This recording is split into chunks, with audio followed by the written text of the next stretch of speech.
Welcome to the Good Music Podcast, a show where we discuss artists, songs, and talk about why we love them. New episodes every Monday morning at 9 a.m. Central.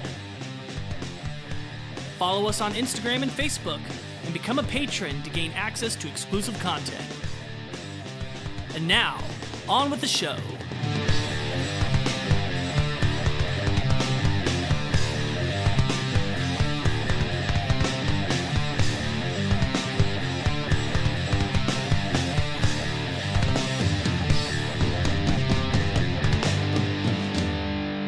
Hello, everyone. Welcome to another episode of the Good Music Podcast. I'm Lucas.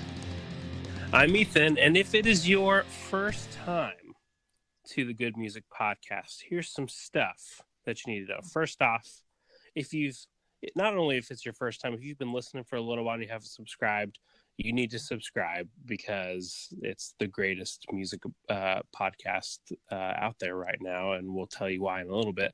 But so first thing, subscribe. Thing number two, get on social media, Instagram or Facebook. Get on there, DM us, comment bands that you like, comment things about episodes that you like, things you agree with, things you disagree with. We have a great community on there. We're bringing some cool stuff to YouTube. And if you've been here for a long time and you're like, if only I had more good music podcasts in my life, there's a way that you can do that. And that is by donating to us on Patreon. You get early episodes and you get the special after hour segment where we talk about the episode and things that no one else gets to hear about the bands and our thoughts that will be exclusive to you. And, the link to that Patreon, if you're a super hardcore fan, that is in the description. But Lucas, you have some record-shattering stats about the podcast to share this week. Yes, so we have been on this great upward climb, and that's always great to be in. Like, we've always been in a somewhere upward incline. I can't talk tonight. We have never had a point of stagnation, which has been good, but the last month we've just continued to just really start exponentially growing. And our last episode on Electric Light Orchestra is now our best ever first week episode. It beat Megadeth for that title. Oh. And it's just really great to see that more and more people are checking us out. Our weekly listens overall are continuing to go up. And it's just continuing to be very reassuring to just continue to move forward. Because my ultimate goal is I would love to be able to do this full time.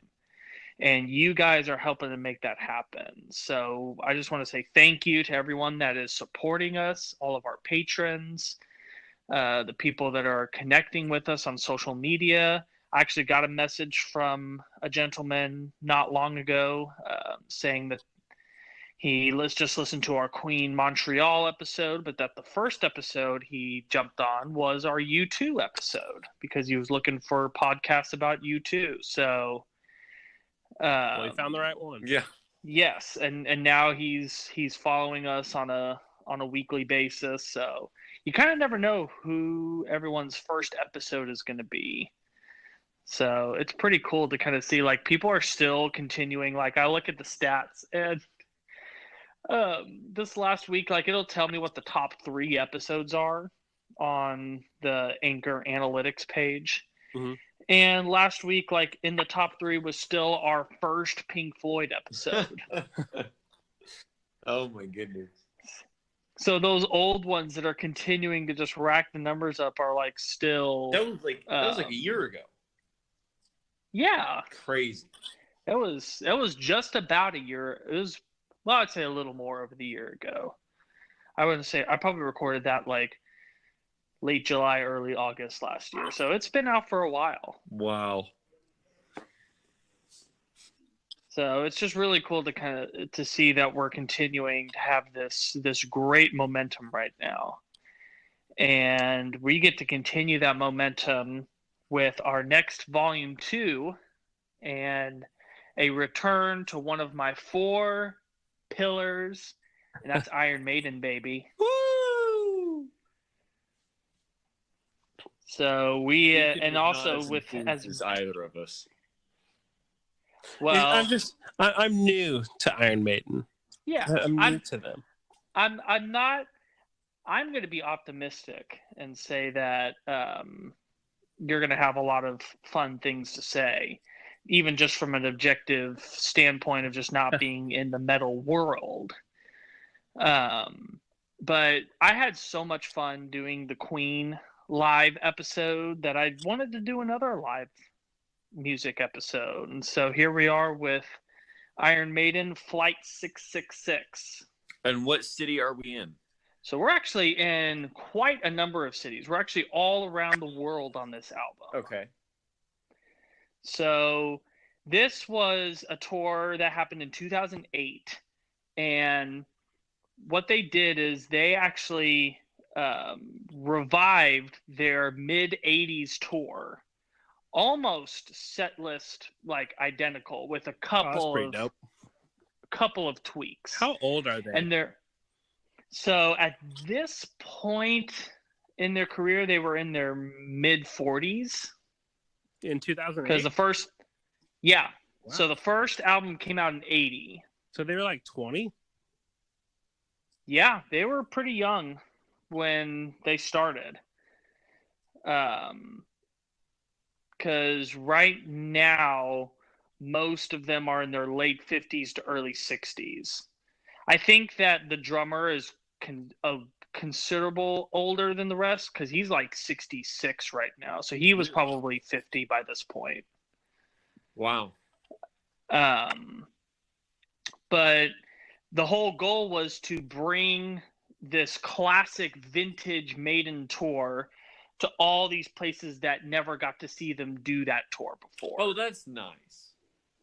So they went to a ton of places that they've never gotten to go to, as well as places that were physically impossible for them to get to because it was too expensive, because of all of the logistics of getting the equipment, the crew there. So what makes this tour unique and what gives the album its name, Flight 666, is that they purchased their own 747 that the band, the crew, and all the gear was in. I heard about that, yeah.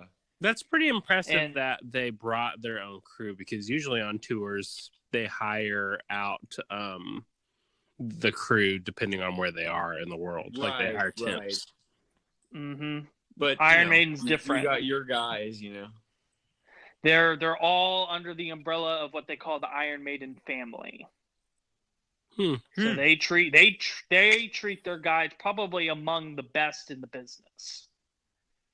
Just seeing all the behind the scenes stuff and just reading interview after interview, it's just like, if you were able to get on the Iron Maiden family, like that's about as good as it gets because they take care of their guys very well. Yeah. I'd do that. That'd be really fun. You get to fly, and I mean, I would spend my time taking out all the brown. We also have to realize this is like not a private jet. This is like a literal air, like a. I mean, it's big enough to hold an entire tour crew. Yes, like this, not just the band that's flying on this plane; it's everybody, and the luggage container is just full of gear. So all the amps, they said that they had to do this incredible engineering, and the coolest thing about it all is that Bruce Dickinson, the lead singer, is the pilot. No. Oh yeah, he has like 7 PhDs or something. That's like what he does in his spare time. That's his hobby, is he learns how to fly every aircraft imaginable. And so while everyone else is chilling in the plane, he's flying the plane. That's probably a nice thing for him to like get done with the show and then like, well, I'm just gonna chill down. I'm gonna calm down and just fly this 747. Yeah. I'm just gonna, fly this giant missile at supersonic speed to calm down. Mm-hmm. Was it actually called, like, was the actual airliner called Flight 666? Yes, and recently they still have it, but now it's got a new name. It's called Ed Force One. Can you For those of you imagine that being? don't know, Can you Eddie imagine? is the name of their mascot, so that's where that comes Can you from. You imagine being one mentioned of the Air Force or the air traffic control, and you're like, flight 666, you're cleared to land, and then it's literally the lead singer for Iron Maiden, like responding to you. Yep. That's exactly what it is. that has got to be crazy. So this tour is also unique. Like at the time, this was probably the most ambitious tour that any band in any genre had ever undertaken. Uh-huh. Because this was not your typical land somewhere, then bus, a certain area for a while before you fly to the next place. Every single location had at least like 500 miles of flight time in between them. Wow. So the whole point of this was to, one, show off their new plane and be able to schedule a tour that required that plane. And two, get to visit a ton of places that had never been able to see them before and that were logistically impossible before then to go to. Because, like, if you're going to fly somewhere where you could only do one show, that it typically wasn't financially viable to, like, again, do all of the stuff that it required. Like, if you don't have your own plane, that's like multiple flights trying to orchestrate to get there and all the logistics. But when everyone comes in under the same plane that's under whatever schedule it wants to be at, then all of a sudden it becomes possible. How much were they? I mean, do we even know how much the tickets were? Because that's still a lot of money to. Yeah, I mean, I'm sure it was no small feat, but I actually don't know how much the tickets were. But I do know that Iron Maiden has a history of fighting to get tickets as low as possible. Yeah. They're one of those bands that like is constantly in the media going against Ticketmaster and StubHub and trying to prevent scalping as much as possible. They're not let's make our tickets as expensive as we can, because the large majority of their fan base are in third world countries that Yeah. will literally say, like, I just spent a month's worth of wages just to come see Iron Maiden. Like, people that just, like, they have nothing in their lives except for Maiden. And the Flight 666 documentary really showcased a lot of that, and it was really cool to see. So documentary or movie? So it's a documentary. I mean, Okay. Movie, I guess, is a bit of a miss. So it's part, like, it's showing you, like, how they did this tour. It's all the behind the scenes of them doing it, as well as a lot of concert footage. And so, like, they never really, I think maybe a couple times they would do multiple shows in the same city, but for the most part, they land somewhere. A lot of times they would just go to a completely different continent, or they would just land in these random islands in the Pacific, or just going to all these places that it's just like, one show we're in New Zealand, and now the next day we're going to be playing in Los Angeles, and then the next day we're going to be all the way down in Brazil. Like, that was like the itinerary of the type of tour they were doing. That would wear me out. Yeah, I'm getting worn out just thinking about that. That would just, I don't know how they did it. how do you not get sick of all the airtime? Because you're flying the Well, Yeah. that's true. And the jet is pretty nice. Like, it is a 747, but they're all pretty comfortable up there. Yeah. That is true. You did mention in the previous episode about Eddie, and you talked about how this was Ed Force One. Yeah. And I really missed you not talking about their mascot. But I think it's fitting that we're talking about them live and Yes, because that is going to tie into some of the things we'll talk about with the songs. And I'm actually wearing my Live After Death Iron Maiden t-shirt right now as we record this. fitting. It is. Yeah.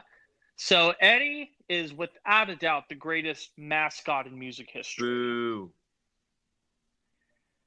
Okay, actually, Well, no, I would actually get behind that. I don't feel like that. I mean, here's the thing: whether or not he's the coolest or I'm just talking about like no other mascot has ever been as effective. He's the most iconic, I'll tell you that. He's the most iconic. He's it's really actually been such a big benefit to the band because none of them have to be the big star. Yeah. You don't have to have the big personality. Eddie actually personifies that for them. Which is really weird to think about because, like, no other mascot really does that if you think about it. Like, name another one that does that. Mm-hmm. I know. No other band takes their mascot to the limits that Iron Maiden does. To where this character is the face of the band. It actually allows a lot of the band to kind of walk around in obscurity and not be hounded by people. Like, you don't have a Robert Plant or a James Hetfield or a Dave Mustaine, Ozzy Osbourne in that band, to where it's someone that even a normal person would see them and go, "Oh, I know who that is." And Eddie's all over the album covers, so he's literally the face of the band in that way too. And so when you see Iron Maiden or see Eddie, you think Iron Maiden, and vice versa. Mm-hmm. Yeah, he is definitely the best utilized and greatest of all music mascots. I mean, everyone obviously has their personal favorites, but when you're looking at it from an objective standpoint, just no band has even come close to doing something with a character that Iron Maiden has. Where did Eddie come from? So Eddie was originally a kabuki mask that they just put above the drum riser in their very early day, like before they even made their first album. And the reason he's called Eddie is because his original name was Ed the Head. Just to kind of come up with something funny, and then it just turned into Eddie as time went on. And, just like in the late 70s when they were still doing their normal like bars and pubs and, club room gigs, it was just something to add a little bit of panache when they would do their theme song, Iron Maiden. The mask would they would have like red smoke coming out of the mouth and the eyes. And it was just something very simple just to give it an extra dramatic flair. And then as they got more and more money, it just kept evolving. And then we really don't get Eddie though in its first true incarnation until that first record when he's on the cover of it. And it takes a few records before we get to the point of, actually it takes a lot of records before we get to the point of the lineup that we have on this live record. Yes, so we do need to talk about who is involved in this record and how they got to where they are. So we'll talk about what the classic lineup of Maiden is, because all of them are in the lineup that we're listening to and the lineup that we currently have today. And that is Bruce Dickinson on vocals, Steve Harris on bass, Dave Murray and Adrian Smith on guitar, and Nico McBrain on drums. So that's the classic lineup. Those are the guys that played on most of the essential records: Peace of Mind, Power Slave, Somewhere in Time, Seventh Son of a Seventh Son. And then in 90, Adrian Smith, one of the two lead guitars, he left. And Janik Gers came in as his replacement. And he's right now what you would consider their third guitar player. Because when Adrian Smith returned to the band in 1999, rather than kicking Janik out for Adrian Smith to come back, they just kept him in and went from a 2-guitar to 3-guitar. That's awesome. So it's like right now we do have the classic lineup plus another guy. It's kind of like the GNR concerts a couple years ago where it was just like 8 guitar players and Axl. Yeah, very similar. Although I feel like Iron Maiden could probably pull off 8 guitar players better than GNR. No offense to GNR, Yes. they're not that kind of music. And it's just, their music is compositionally written to accommodate for it, rather than, when you have everyone that's a lead guitar player, it's a lot more thought is put into how are we going to make all these pieces fit together. Yeah. And they do a very good job of it. Not many bands could successfully pull off more than 2 lead guitarists. Yes. And really, in a way, they actually almost have 4 guitar players, because Steve Harris really plays his bass like a guitar. Yeah, because he has really fast fingers, and he'll do that galloping and play lines. And he plays the guitar. he plays a lot of melodic lines. And he rarely ever plays on the low strings. He's usually playing mid to high most of the time. Because there's a lot. Yeah, I know you've mentioned that in a previous episode. There's a lot of those riffs that go from between E and D and C, and so it's just a lot easier to play there. Mm-hmm. Yeah. And then of course, most of the time he's playing on the middle of the neck rather than low. So, that's the lineup that we're looking at throughout this show and throughout this tour, and the album that we're looking at is those 6 guys. Okay. Wow. So let's talk about what Iron Maiden is as a live group. And I'm going to go ahead and start things off with a bold statement. And whether you agree on it or not is fine. We can maybe debate it a little bit if you have different opinions. But I'm just going to go ahead and say that I believe the Iron Maiden is the greatest live metal band of all time. Yes, you have said that before, and the jury's still out for me. I think that Metallica puts on a good show. I think that if you're to consider Ghost a metal band, that they would be a contender. But I wouldn't say that a Ghost show would be a metal show. In the same way that an Iron Maiden show would be a metal show. Why would you say that Iron Maiden is a better live show than Metallica? I'll get into that, because I will say that if any one metal band can give them a run for their money, it's Metallica. Oh, for sure. I would say that it's actually fairly close between the two of them. Or Alice Cooper. Iron Maiden, they really remind me a lot of the way that Queen approaches live music. As I've kind of really dug into it and watched a lot of their live videos, I'm seeing that there's a big similarity. Bruce Dickinson absolutely fills that Freddie Mercury frontman position.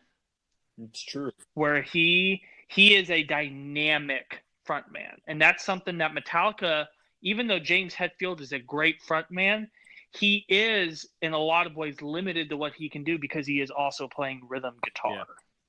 Yeah. And he's not a chaotic frontman. Yeah, and I mean, he's also, whenever he sings, he has to be standing still in front of a mic stand because of the fact that he is playing guitar. Where Bruce Dickinson has no limitations. He doesn't play an instrument. He just has the microphone, and therefore he has props that he can use. He has the entire stage that he is exploring. Yep. He is someone that literally every inch of the stage will be touched. And they have, and probably within the span of 30 seconds. They have that huge multi-tiered stuff going on. Yes, yeah. I would say also that Iron Maiden has the best stage design and set of any metal band. Now, do they do the circular stage or the stage in the center of the audience kind of thing? No, they don't. Well, which Metallica does use that very, very well. But Metallica wins on the set design, no stage design. But here's the thing, though. Yes, maybe on a spare stage, but you also got to look at the amount of stuff that Iron Maiden brings to the table just to look at. All of the sets, all of the giant banners, and they literally have animatronic monsters and eddies coming in and out of the set throughout the whole show. That's true. Like it's almost like a Broadway production. It's like Spinal Tap, but like for real. Yeah, exactly. But it works. Yeah. Well, because they were the ones. Metallica's approach is much different. It's very minimalistic. Yeah, they will occasionally have their things that they use, but for the most part, it relies on them just kind of themselves. And while, again, they do it very well, Iron Maiden just brings this theatrical element to it that's just so, like, I've been to 2 Iron Maiden shows. And, like, you get there, and it's almost like you're transported to another world. The stuff, like, the attention to detail that they put into every song, like their current tour that they were on before COVID destroyed everything was their Legacy of the Beast tour, which was pretty much very similar in what this Flight 666 tour was, where it's just them kind of combing through a lot of their back catalog, but they're specifically putting a emphasis on some deeper cuts that haven't been played live very often or in a long time. Mm-hmm. And every single song had a different, like, jaw-dropping, eye-opener set piece to it. Every song? Every song. Dang. And so, like, it was just, like, amazing. These guys are getting quite old now, and they're still putting such attention into what they're doing. And just every inch being put to good use. And so just there's a bigness, there's a grandness, but at the same time there's such an inclusivity to what they're doing.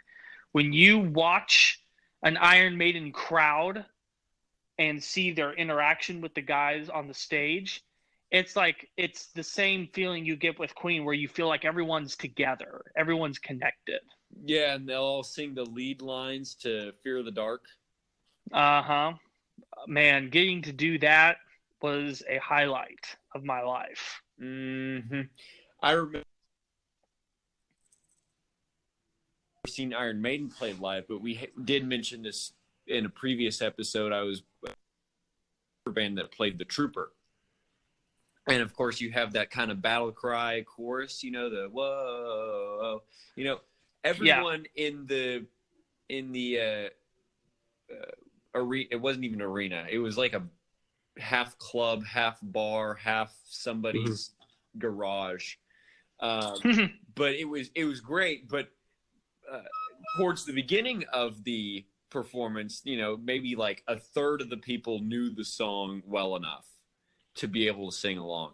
But by the end, everyone was going along with it, whether they had heard of the song or liked the song before or not. It's just because they write songs that go well with their live performance. And that's another thing too. And you mentioned that in your previous episode, they write for the arena. You know. They do. And it works so well. Because you're right. It's like Queen. It just gels. To me, they are the metalized version of Queen. And I see so much similarity in it. They even wrote the metal version of Bohemian Rhapsody. You know? Well, okay. But, like, you know, what would be the metal version of Bohemian Rhapsody if not Hallowed Be Thy Name, right? Probably one. Yeah. But, like, it's not the same. Yeah, it's not the same. Not the same. Here's the thing. I am in no way going to dog Metallica. In fact, no. Next time that we do a Metallica episode, we're going to look at them as a live band. Good. And it's to me, they're very similar, but I believe that Iron Maiden has the edge. It's a slight edge because Metallica is an incredible live band. I think it's a difference between what you're wanting live. And if you're wanting to just go and listen to music and loud music and scream and have a good time, then Metallica will definitely fill that. But if you're wanting to go and get entertained and have the band interact with you, even if you're way out in the stadium and you feel like you're there with them and you feel like everyone around you is singing together and you're all part of this wonderful monstrosity of sound, then Iron Maiden's it. If that makes sense. Yeah. I think that Iron Maiden fulfills both of those. And just to me, yeah. And they were really the first metal band to ever really get to that point. Uh-huh. Metallica gets more of the attention because they did it in America, which is like, I guess what you could say, the biggest market. But Iron Maiden laid the groundwork for that with their World Slavery Tour when they did the Power Slave album cycle. Like, that's one of the defining metal tours of all time, where they just, like, you know, when metal was mainly just, you know, hair metal, yeah, you know, they had conquered really the rest of the world at that point. And you look at the videos of them on that tour in '84, and it's just like, it's on par to what some of the biggest bands do now. Wow. They, like, really what this Flight 66 tour, which I'll start using the correct term for the tour, which is the Somewhere Back in Time tour. And it's pretty much a faithful recreation of what they were doing on that '84 tour. Obviously, again, with some tweaks, like obviously Fear of the Dark wasn't written at that time, but they still have that. Wasted Years wasn't written at that point. So they do add in a couple of essential greatest hits, but for the most part, you know, they're looking at the, you know, Iron Maiden to Power Slave block. I didn't know they had a self-titled. Yeah, the first record is just called, and they have they did what Black Sabbath did, where they've got an Iron Maiden, Iron Maiden, Iron Maiden. Yep. Yep. The song, I did figure that out by the end of the set, but we'll get there. Oh yeah, we'll get there. And then let's also kind of just talk about what their style is, because they do something very unique and something that I feel really adds to their live show. What do you mean by that? And something that really sets them apart from Metallica. And I'm not going to say that one's right or the other. It's another stylistic choice. Right. When you see Metallica play live, they are pretty tight. Yes. They're a tight group. Well, okay. They try to be. They try to be. Back in the They're 80s going and 90s, for it. they certainly were. Oh, yes. And I would say the main reason they're not as much now is just because Lars is kind of slowly becoming a worse and worse drummer. Well, and Kirk just doesn't care anymore. Yeah. Mm-hmm. But Iron Maiden very intentionally kind of plays more loose. I have noticed that now that you say it. They're not a super tight band, but when you listen to them in the studio, they absolutely are. I wouldn't say they are in the studio. I mean, as in they're not that loose. They're super jammy. I mean, I would put a lot of the songs that you put on your first Iron Maiden set in the jam category. It sounds like they're all going over to, Bruce's garage and putting their instruments on and playing a song that they wrote that they definitely have a structure for and they all know where they are, but they're just kind of having fun with it, as opposed to, play the riff technically correct and, these 16th notes and whatever. It's just a bunch of galloping and almost strumming, but with that kind of metal edge to it. Yeah. I will say that they're definitely tighter in the studio than they are live. Yeah. But when you get to live, there's very much this fluidity to it.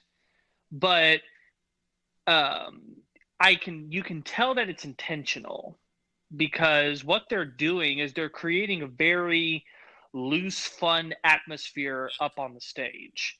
And you see this a lot when you see the footage during this tour, is that they're like cracking jokes. They're not like taking themselves too seriously, enough so to like, not make it look like they don't care. Isn't going, welcome to our fortress of evil, and like trying campy joke. Yeah, he's getting on goofy costumes and throwing stuff around stage. They're doing all like Janet Gers. One of the coolest aspects he brought to the band is all of his guitar tricks that he does. Like awesome. when he's throwing his guitar up in the air or swinging it around, or he's always playing with his guitar held up high in the air, constantly flipping his hands upside down. He's very much just putting on a show. And then, of course, you've got Steve Harris. He's using his bass rifle move. And just everyone's smiling. Everyone's having a good time. Like, they're not this, like, they're not up there just going, ugh, we're tough, we're dark, we're heavy metal. You have to take us seriously. It's not Slayer. No, which that would probably be a very good polar opposite. So all of that combines of just this great time, this party on stage. When you combine, you are really making the case that they are Metal Queen. Yeah, you're really making this case. I didn't think you would be able to prove it to me at the beginning of this episode, but you're right. It's like they do portray the idea of just having fun with music. Mm-hmm. It feels like all the best live bands have a way of like not taking enjoying seriously. Yeah, and because that ultimately bleeds into the audience. Yeah, the audience starts having fun. Yeah. And I will also, and this is another thing where, man, it's really, really close. But as far as, Iron Maiden is absolutely one of the biggest metal bands in the world. And so is Metallica. Those are kind of really the two that I think are the ones that are constantly contending for the top spot. The thing that obviously Metallica has a much bigger advantage in is the more household name aspect that they have. Yeah. But really, as I'm doing more research, that's mostly an American thing. When you look at and it's exactly the same as Queen until fairly recently. You ask what the rest of the world, what the greatest metal band of all time is, they all say without a doubt it's Iron Maiden. Huh. But when you go to America, they'll tell you it's Metallica. See, in the same way you go to America and ask them what's the greatest rock band of all time, they'll say the Beatles. But you go ask the rest of the world, they'll say it was Queen. Huh. No. Okay. Well, I think I see what you're getting at there, but and it's kind of like uh, when when your friend goes and does the karaoke at the bar, it's like you definitely think that he's the one having the most fun, and you enjoy his getting everybody to sing along with him more than somebody you don't know, kind of thing. Yeah. And I think that has to factor into it, but also it has to factor into it, kind of going back to Iron Maiden being such a good live band versus Slayer, because Slayer has that technicality. It's like you can listen to the greatest vocalist of all time sing a beautiful song, all you want, but as soon as you get somebody to go up and sing like Don't Stop Believing or whatever and totally not care and totally get everyone singing along with them, they're going to remember that, and they're going to want to see that again, and they're going to think that you're good, not because you're good, but because you made them feel good. Yeah, I see what you're getting at there. No, I'm not saying that Iron Maiden's bad at all. I know. So whenever you gel the two, those are the lines I was reading between. Whenever you gel the two, and whenever you have great musicians and a great frontman and a great vocalist that knows his crap, paired with a showman, paired with somebody that also is in tune with their own crowd, I think that's what would probably, because I've seen some clips of Metallica live, and it's not that they're bad musicians or that they're unaware of the crowd. It's just that Iron Maiden just takes it to another level. Mm-hmm. And I think that part of it is just the music that they write, because the way that, I mean, if you've seen the Metallica performance in San Diego in 1992, that one in particular, really great performance of theirs. They're tight, they play great, they sound great, the audience is right there with them, but you can tell that the audience is enjoying songs like Creeping Death more because they can sing the die chant, you know? But every Iron Maiden song has some lead guitar line or some vocal line that everybody can just sing along to. And everybody's looking forward to that part. And it's like, oh yeah, here comes the Trooper chorus, or here comes the Fear of the Dark line, or here comes the end of Hallowed Be Thy Name. Let's all sing it together, Yep. That's exactly. I think we're harping on the same thing. Yeah, I think this is a good time to go ahead and take a break and move on to the next section. We can talk specifics. Oh yeah. So when we come back, we're going to get into the 6 Iron Maiden songs that we have picked for this episode. So stay tuned. We'll be right back.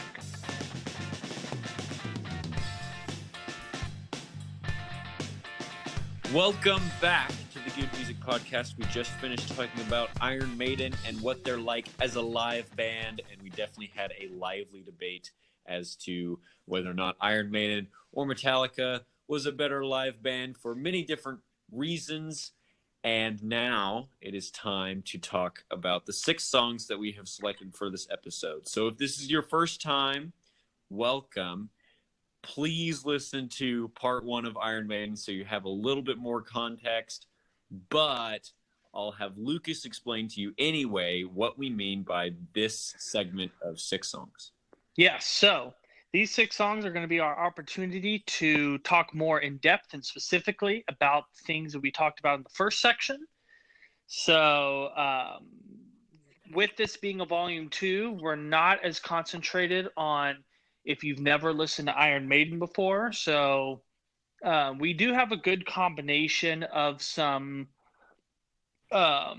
very big, iconic songs of theirs with some deeper cuts.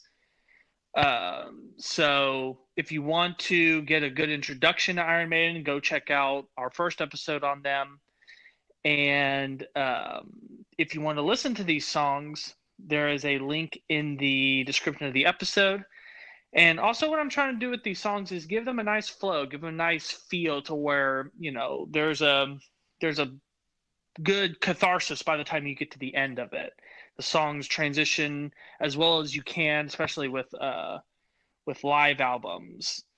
It can be a little difficult to string them along neat. I tried to do the best that I could. So hopefully you enjoy the songs and our discussions on them. And we're going to jump right in to my favorite Iron Maiden song of all time. No way! This Yep. is your favorite Iron Maiden song?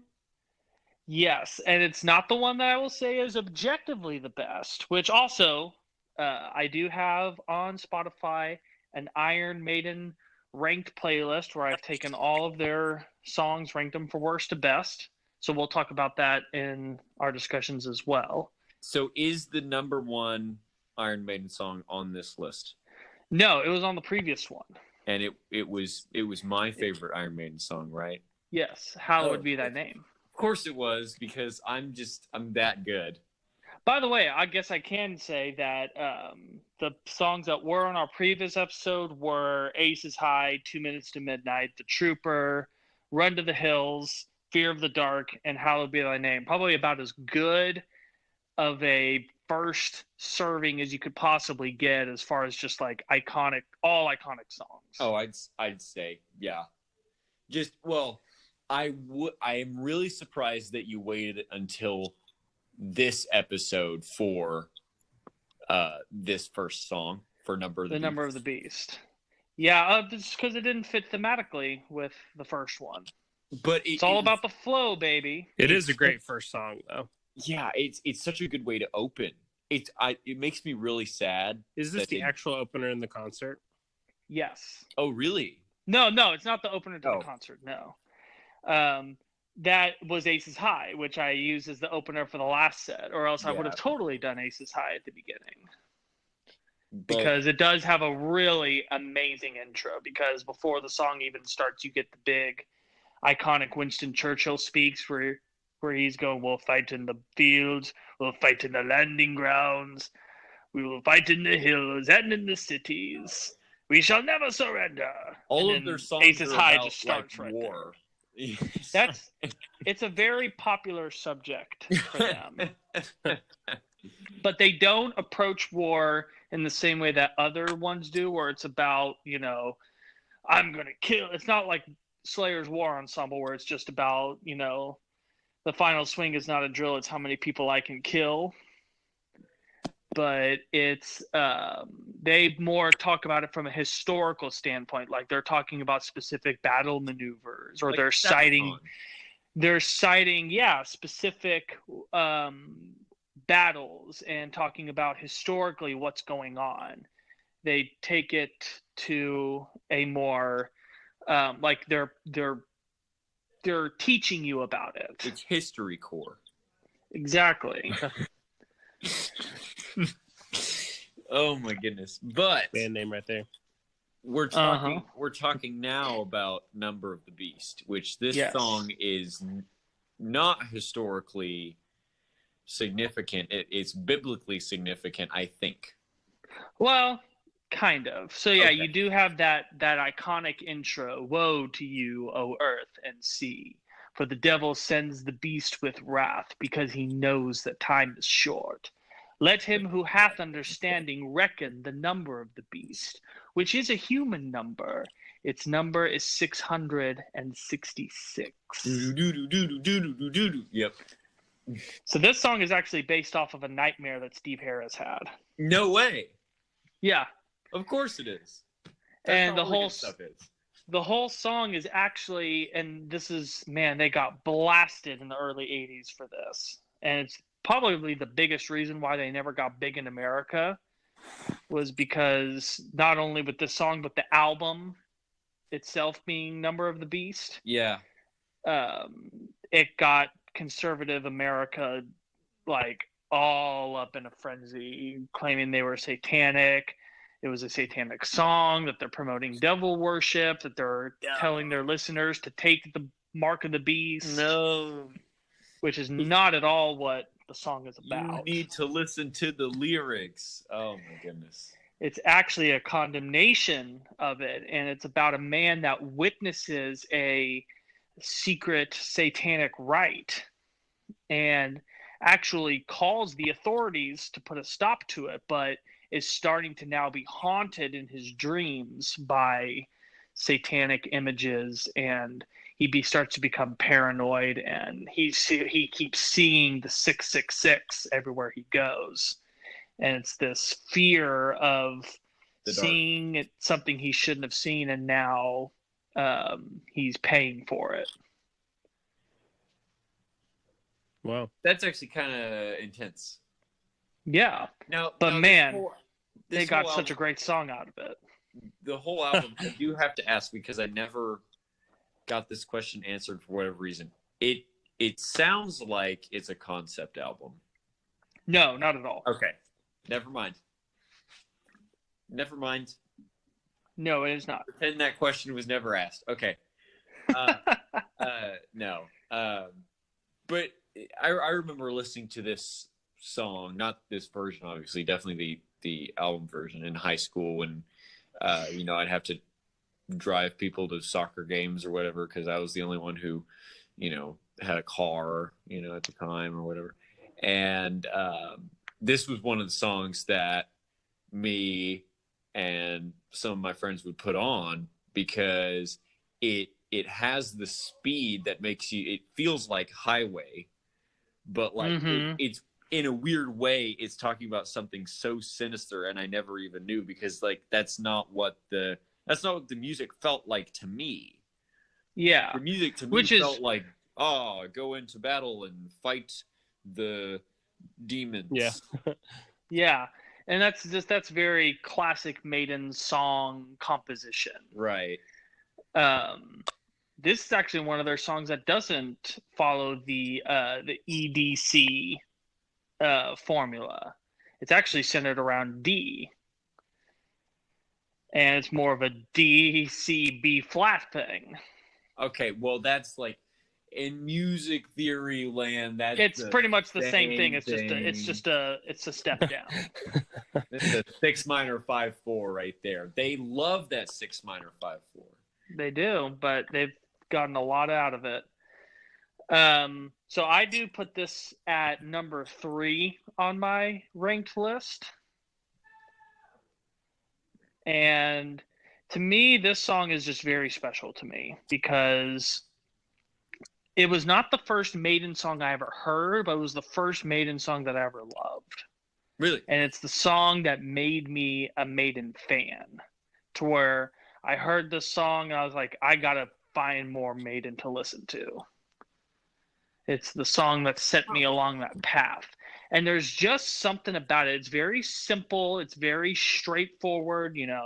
There's not a lot of extra sections. It's verse, chorus, solo, out.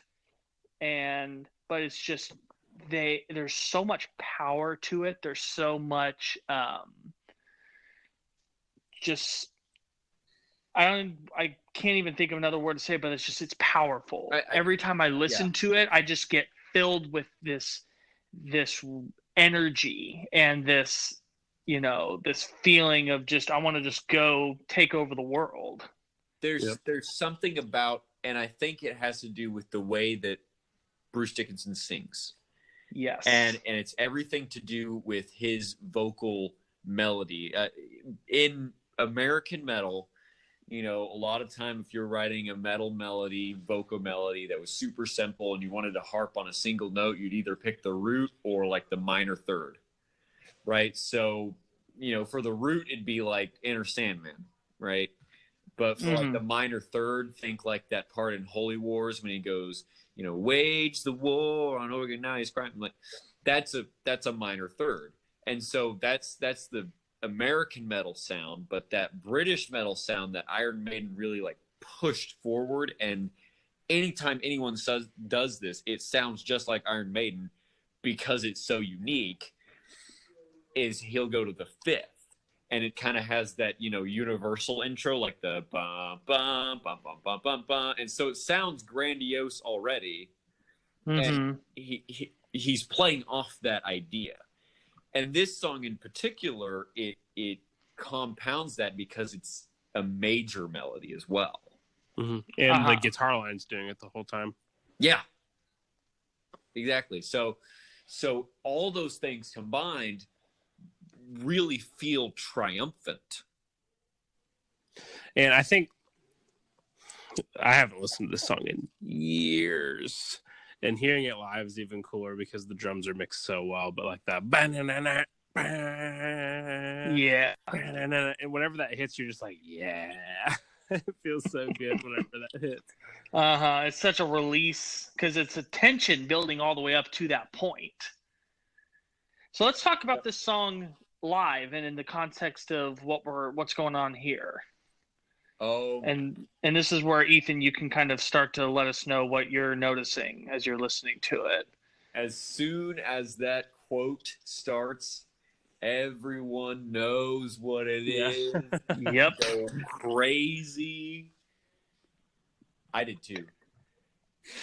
Yeah, it's to me, again, this comes more middle of the concert, but it just felt right for me because, again, I was kind of, I wasn't able to use the actual opening of the concert because I already used it in the previous episode. But I noticed that it seems like Iron Maiden's, the fans that are here, it's like Iron Maiden fans are like, I don't want to say that they're like more respectful because that's a weird way to say it, but it's like pop star fans. It's like you can hear the crowd like screaming the whole time. You know what I mean? Yeah. Like you're kind of used to just hearing the like in the background like the entire time. That going on. This, it's like it hits and you hear like some like excited screams for like 3 seconds, and then everyone is talking, and then everyone's chanting it together. And then whenever the guitar line kicks in, everyone screams for like 3 seconds, and then no one screams and everyone sings. Like, and the rest of the song, I really did notice. I was like, there's not a lot of crowd bleed because they're all singing it. Yes, that's the kind of experience you have when you go see them. You sing along with him.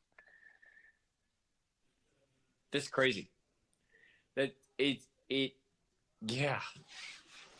I want to go see Iron Maiden now. You're making me want to go see Iron Maiden. Man, it's the second time that I saw them in particular is a contender for the best show that I've ever been to. With seeing Metallica. There's a lot of nostalgia to that Metallica show because that was kind of like my first metal show, and that was at the time when Metallica was my favorite band, and there was a lot of emotion and nostalgia built around that. But as far as just from a pure, like, the second time I saw Maiden, I knew every single song that they played. I sang along to every single song, and it's the best stage show I've ever seen. Wow. That would be a trick. That'd be a treat, not a trick. We're getting close to Halloween. If we can get Corona to let up, hopefully they can get back on tour and we can go see them. I would be willing to wear a hazmat suit. I would be okay with that. Me too. That'd be a cool concert. It would Everyone be in the crowd wearing a hazmat suit. That's still more of an American thrash metal idea to have the hazmat suits. Yeah. Biohazard, Megadeth, even Anthrax, literally Anthrax, whatever. Gosh, where were we going with that? You took me to Anthrax and I just zoned out. Yeah. So, Ethan, I want you to tell me your opinions about Nico McBrain as a drummer, since you're a drummer. So I'm assuming that they're not playing to click. No, absolutely not. Because they want it to feel more live. Yeah. They're kind of how I talked about when we did our Foo Fighters episode. They're much a band that's like not as concerned about if they make a mistake, which I mean, obviously they rehearse a lot, but at the same time, like if they make one, they're not gonna they're gonna just play it off as a oops, haha, we're just humans just like you guys. I think drum wise on this song, first off, they sound amazing. But like honestly, like the drums just sound so good. They do. It's a weird thing to say, but I know that he's good because he's just playing everything that I would assume that a drummer would play, and not in like a bad predictable way, like in like even on like the like that little break thing. Yeah. Just the way that he's like accenting the bell on the ride and the way that he's like hitting with him, like he's just the kick pattern and everything. It's nice. He stands out when he's supposed to stand out, and then he kind of like sits back. Saying in the pocket sounds weird for a metal band, but you know what I'm saying? Yeah, I get what you mean. Like everyone in the band seems to really understand when to like push it on their instrument, and when to like not push it on their instrument, and when to kind of show out, and when to kind of take a back seat, and when to do a vocal run, and when to like not do a vocal run, and you know the bass player is supposed to go up really high and do some stupid thing, and when he's supposed to kind of come down. That's nice just to have but they've been playing together for so long. Yeah, like in all of these songs, it's just like you're just like anytime that someone is like supposed to be front and center, like they're front and center. Yeah, and there's no.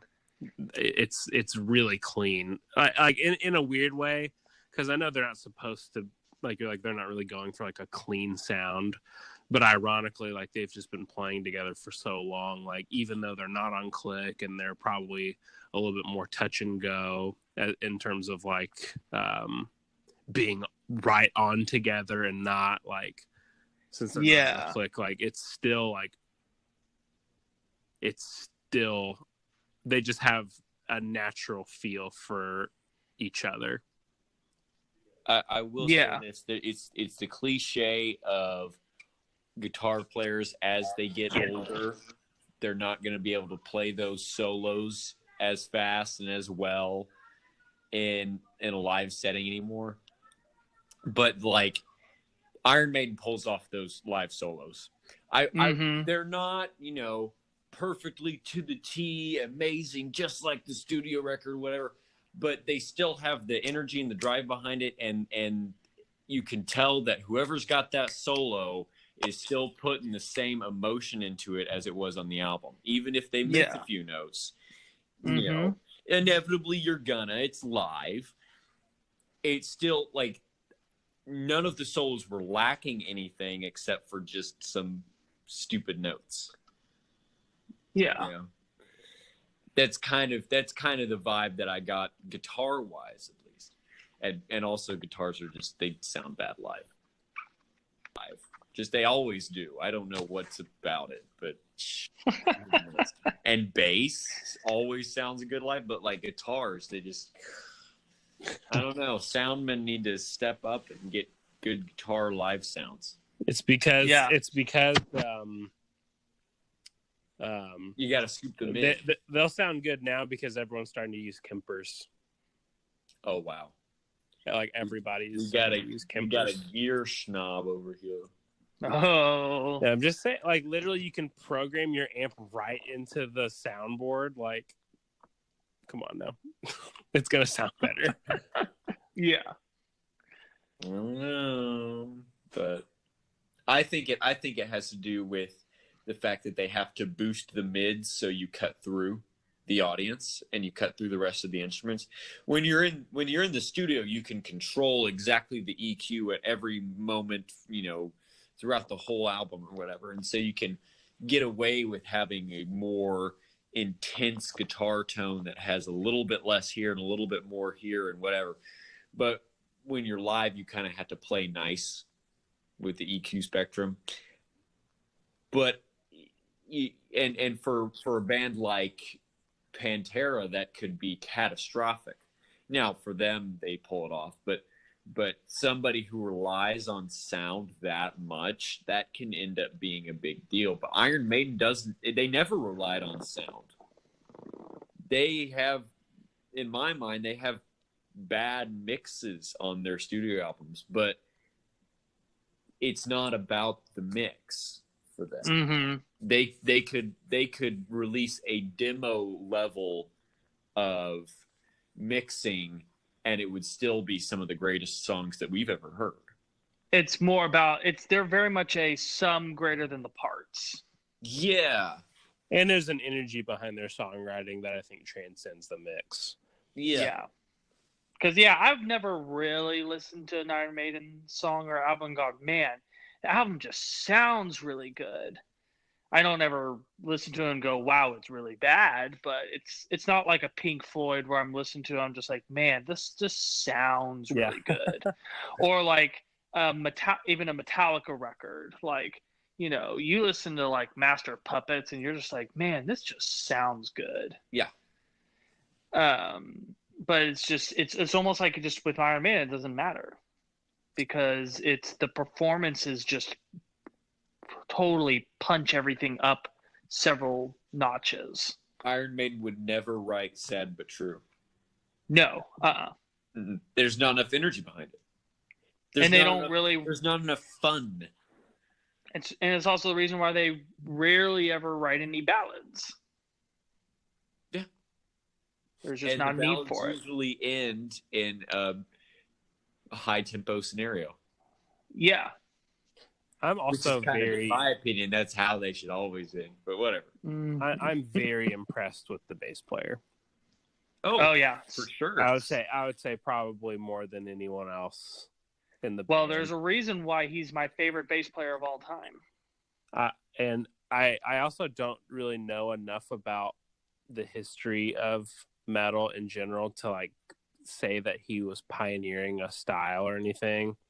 But he definitely was. But like he is doing a lot more than other bass players that were in that genre at this time, like in terms of like expression. Then let me take a little bit of time to explain Steve Harris. So Steve Harris is the leader of the band. It's not Bruce Dickinson. It's not the guitar players. Like he's really the only band that I know where the bassist isn't also the lead singer, where just the bassist is the leader of the band. Like you have something like The Police, where yes, Sting is the bass player, but he's also the vocalist. So that makes more sense that he's going to be the leader. He is the founding member. He's the one that started this whole thing. It's because of him that Iron Maiden is where they are. All final decisions must be filtered through him. He's also the main songwriter of the band. And so a lot of these songs he writes, and he actually writes a lot of the guitar parts as well on the bass.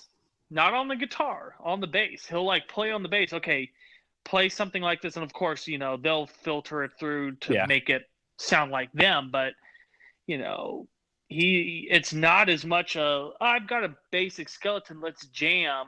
It's kind of more he sits down and compositionally figures out just about everything that's going to happen. That's probably why the bass takes such a lead. Like even on the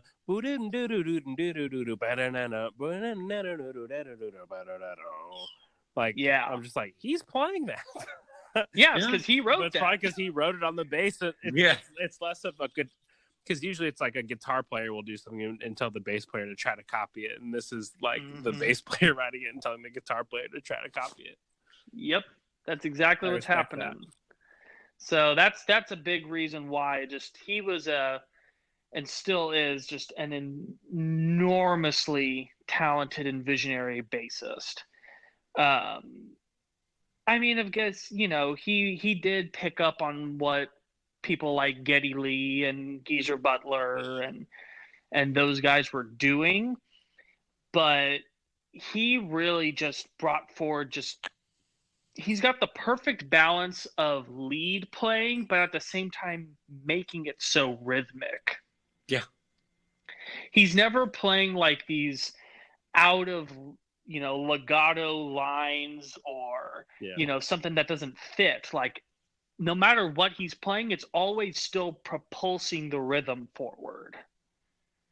He just has this perfect sense of combining rhythm and melody to where he's not just playing a chord sequence, but he's got something in there that's adding just this little melodic component to it. Yeah. And just having these perfect moments throughout the songs, like when he goes into that high section right at the end of the second solo before the third verse comes in, where he goes in the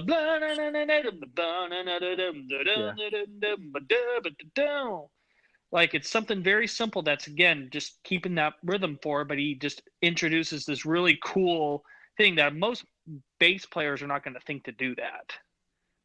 Well, they might think, but it's just they won't end up executing it the way that he does. Like, if you were to compare, like, someone like Cliff Burton. Mm-hmm. Cliff Burton, whenever he has lead lines, they're not super rhythmic. He's actually kind of playing it more like, like, think of something like Call of Cthulhu, when he's doing all his crazy wah parts, or, he's not really contributing anything rhythmically. It's mostly a lead sound. It's very, very interesting that you mentioned Cliff. I mean, we have been talking about Metallica this whole episode. I know. But Cliff Burton's father was going through, there was a short little, video interview with him, and he was going through a lot of Cliff's old stuff.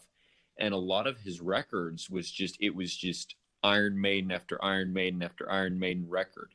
And he would just learn all their songs and play all their songs.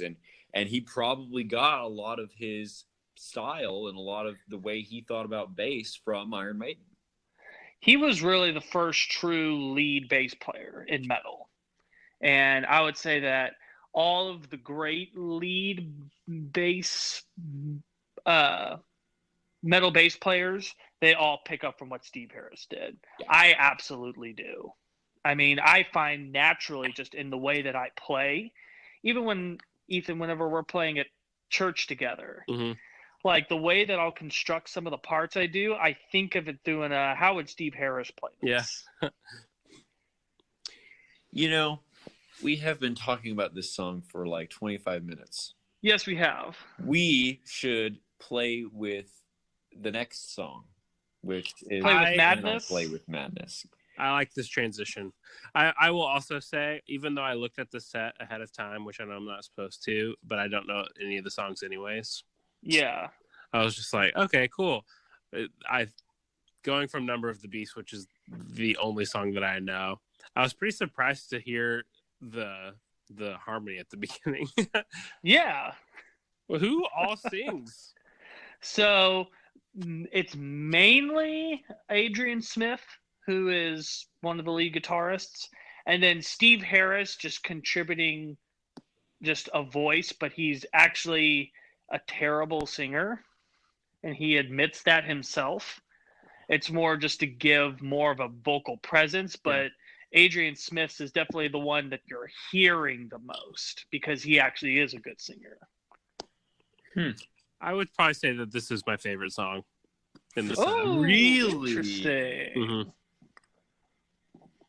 So a little about this song. This is off of the Seventh Son of a Seventh Son record, which is a concept album.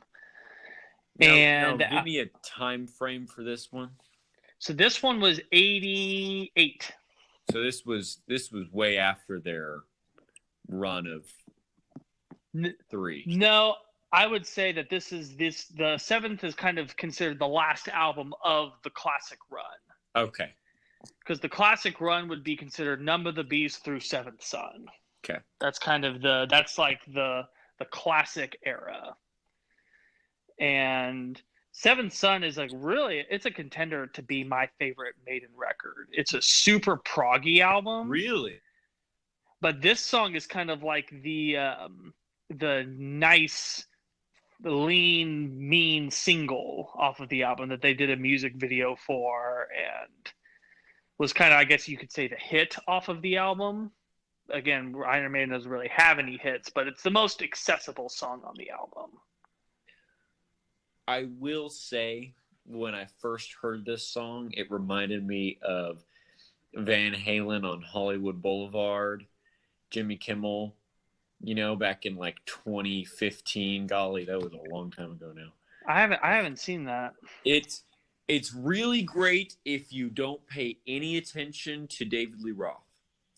And I don't mean that in like David Lee Roth sucked, but like he had a bad night. He started off with a nose injury that he self-inflicted on stage in the introduction. Like they were having the trash can opening, he was spinning around a mic stand and hit himself in the nose and had to get it, patched up within 30 seconds.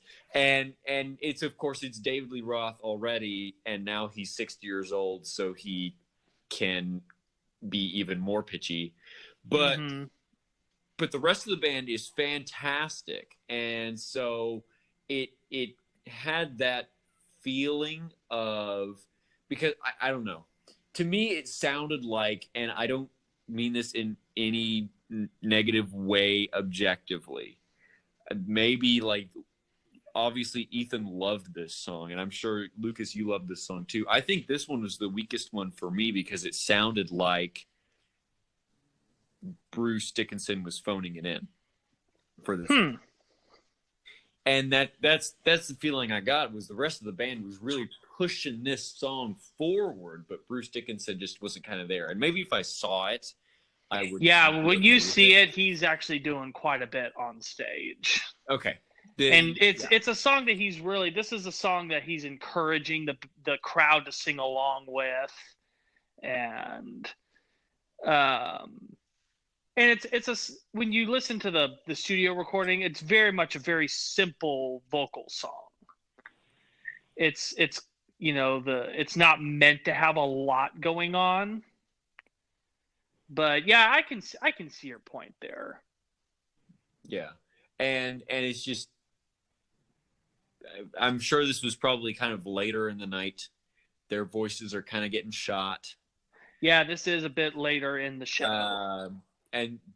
But they still hold up. They still hit the notes, whether or not, they sound sweet and pure and amazing and beautiful and they meld wonderfully. They're still hitting the notes. They're still getting the harmonies, and they're still getting the correct lyrics and putting the music out. Yeah. Even though maybe it sounded like to me that Bruce Dickinson was phoning it in, and you're telling me no, he wasn't. If you watched it, it makes sense. There's still the professionalism of them continuing to want to put on a good show, even though everyone's already bought tickets and they've already watched the first set, and half the people have already heard their favorite song already. So Ethan, walk me through why this is your pick for your favorite. Well, I think just if you look at all the parts individually, like the verse and the chorus and the guitar solo break, Yeah, that great tempo change. Yeah, like honestly, and I know they're not on click, so like the chorus like always has a tendency to like way ramp up. Maybe they do that on purpose, but like the chorus like ramps up, and then but like the verses like that, they have that bump ba-dum ba-dum ba-dum ba-dum, which is a great way to like pace it, I just think that, man, the chorus is so dang catchy. It is a great chorus. Yeah. So and that lead guitar. But like the key, I guess they have a keys player. I never even thought about it. But, yeah, because that was the time in the 80s when they were starting to put keys in their songs. Because they're the winner, and then but they all hit the Yeah. Ooh, that's really tight. Yeah. I don't know. It's just fun. They do keep doing the. To me, it sounds like it's like a 1-flat-7-4, like the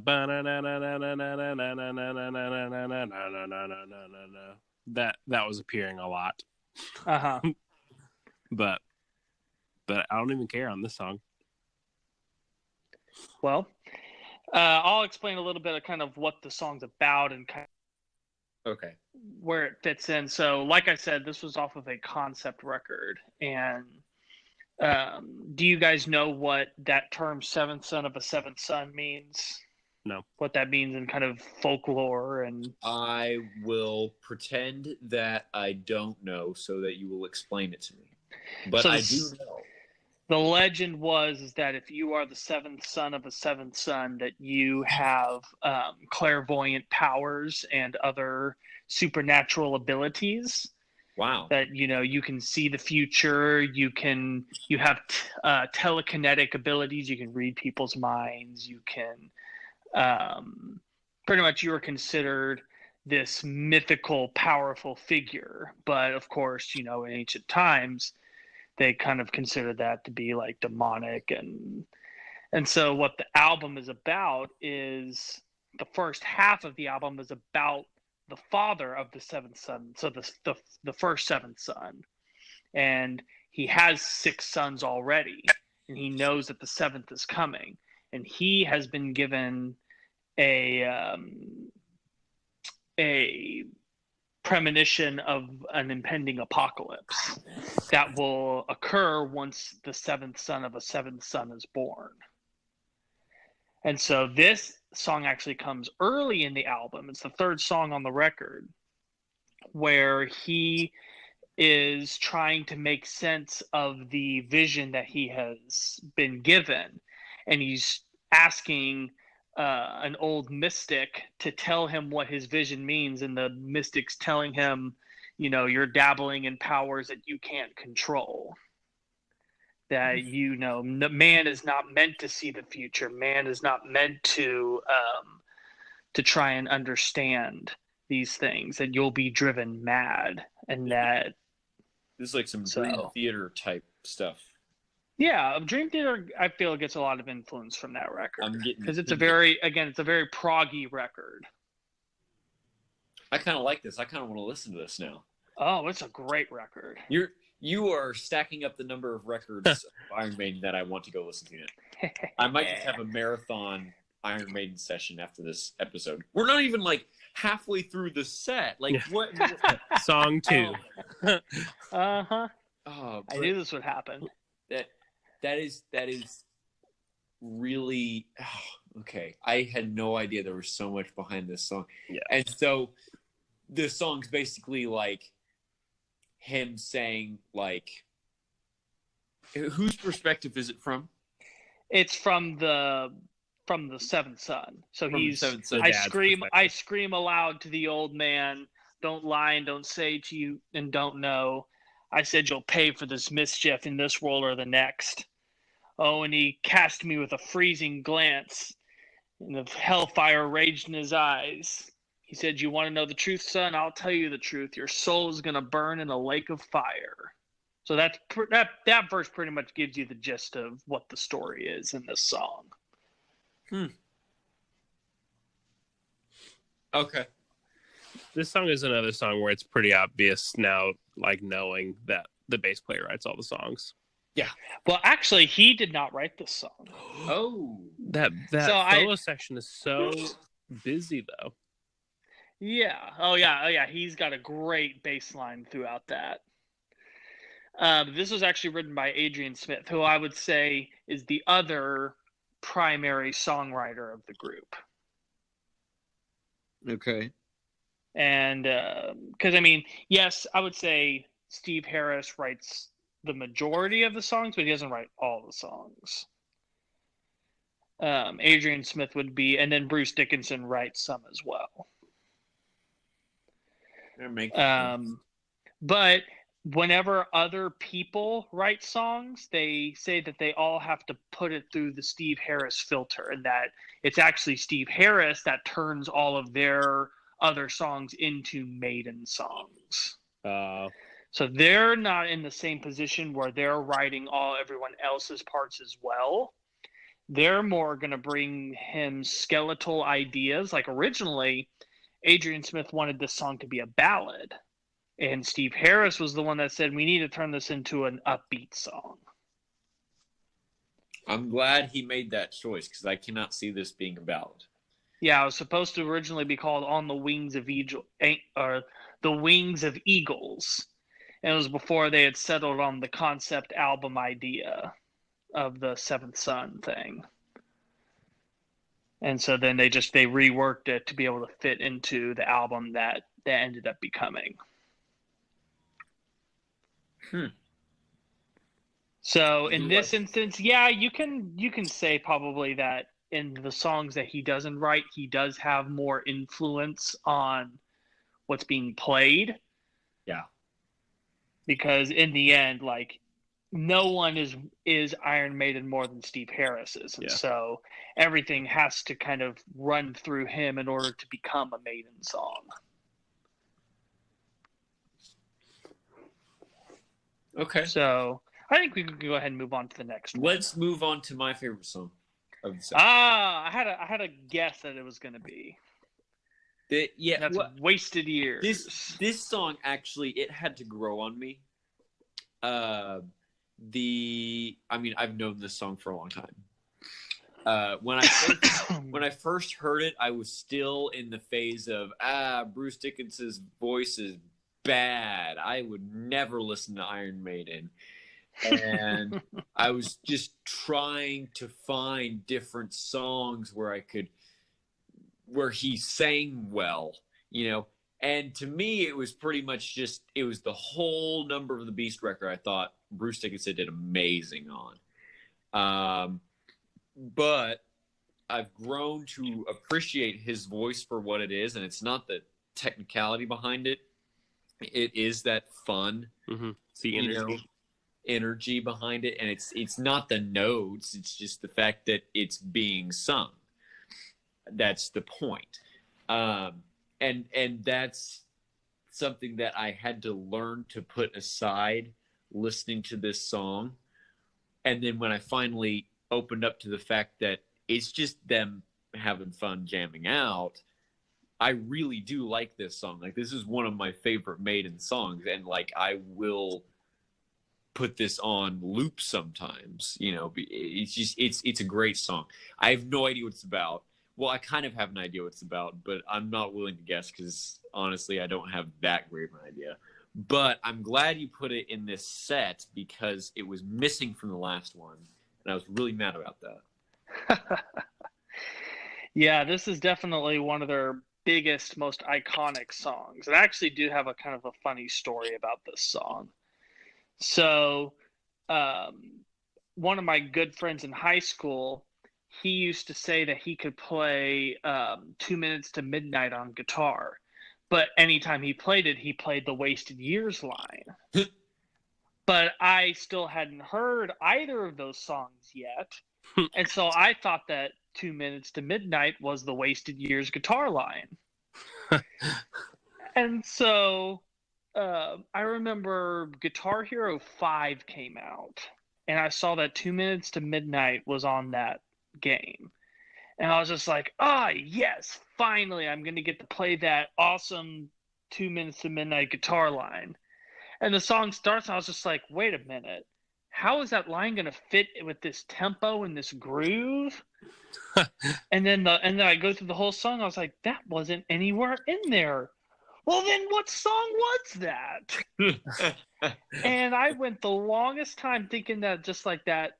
I was just like, was that by a different band? And then finally I wasn't even looking for it anymore. I just happened to turn on Wasted Years, and it starts with I was just like, that's it! I found it! That's it! I've done that before. It was like a Lenny Kravitz song where I had to do... Anyway, that's completely off kilter. Whatever. But yeah, I know what you're talking about. I've had those experiences before. And it's like, what in the world? Because you completely forgot that you're looking for that song.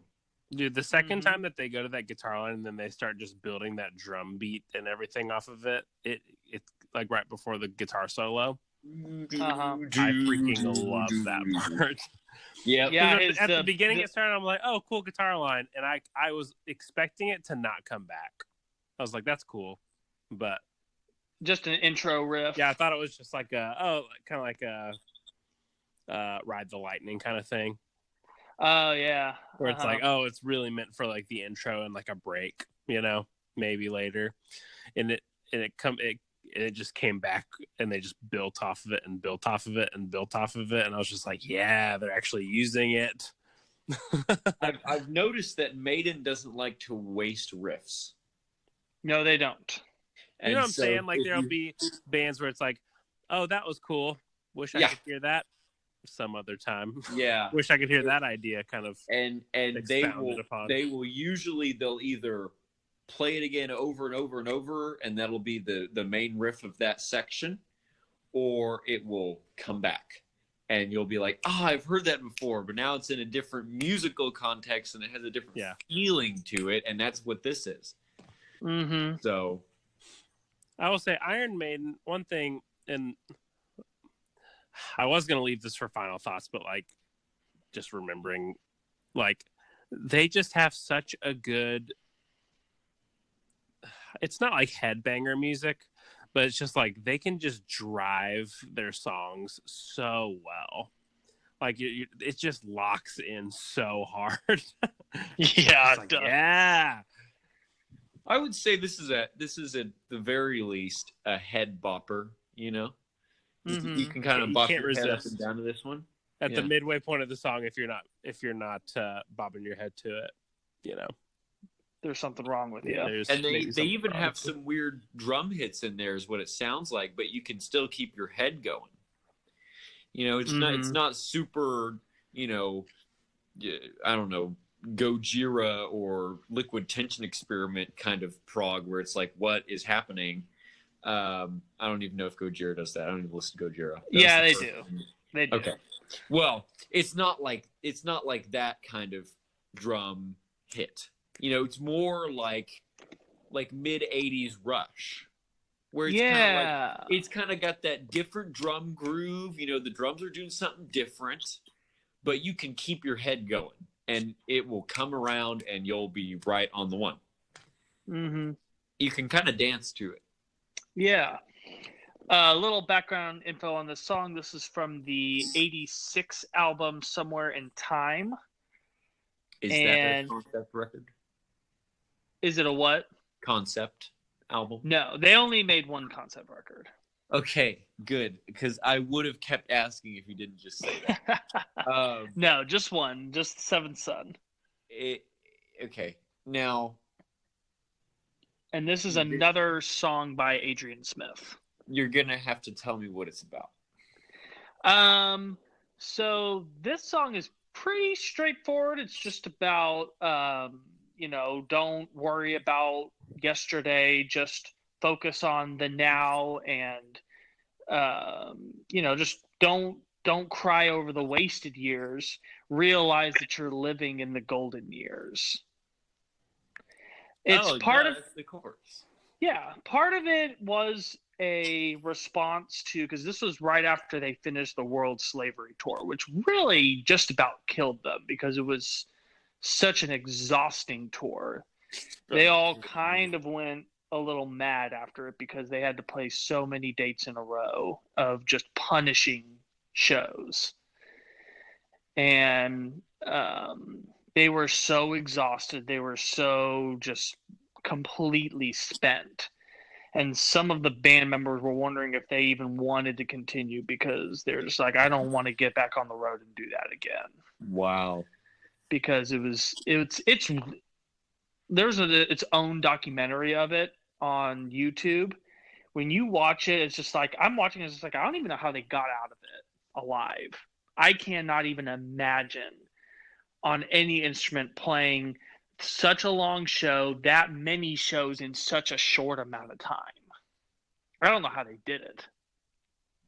And so a couple of the band members did get into a deep depression, particularly Bruce Dickinson.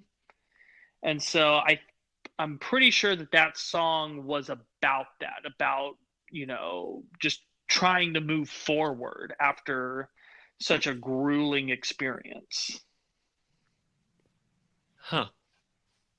That's cool. So, and just it's cool in this, because obviously this was written by Adrian Smith. He gets to have some spotlight background vocals on the chorus, and he's the one that gets to play that ripping solo. Oh, the solo's amazing. This song is Adrian Smith's spotlight showcase. Well, if I wrote a song like this, I would try to showcase myself. It's gonna get played all over the place because it's a great song, Yeah, I guess I should say that in the sense because, like, you look at most solo sections, at least two players are gonna play. They don't have a lot of solos where just one of the members plays. He's the only soloist. He's the only soloist on this song. Huh. It's just his solo because it's his song. It's very personal to him, and just, again, the fact that Bruce is even laying off of the vocals to give him a chance to sing just by himself. Like, you can tell that this song is just like, we're going to let Adrian soar on this song. Yeah. Oh my gosh, that makes so much more sense now. Because he would randomly, in the middle of the chorus live, he'd say, Adrian. And then it would just be Adrian singing the backup part. And I'd be like, what in the world? But now I get it because it's his song. Okay. He's the one that's playing that lead line, that main riff. And so it's just, you can tell that this is just in the concert. This is for everyone to go, Adrian Smith, everyone. And they all clap. And, it's his song to shine more than any other song. These are the things that you don't learn anywhere else, guys. Yeah, that's right. Connections that you don't make anywhere else. This is why you should subscribe. Look at that plug.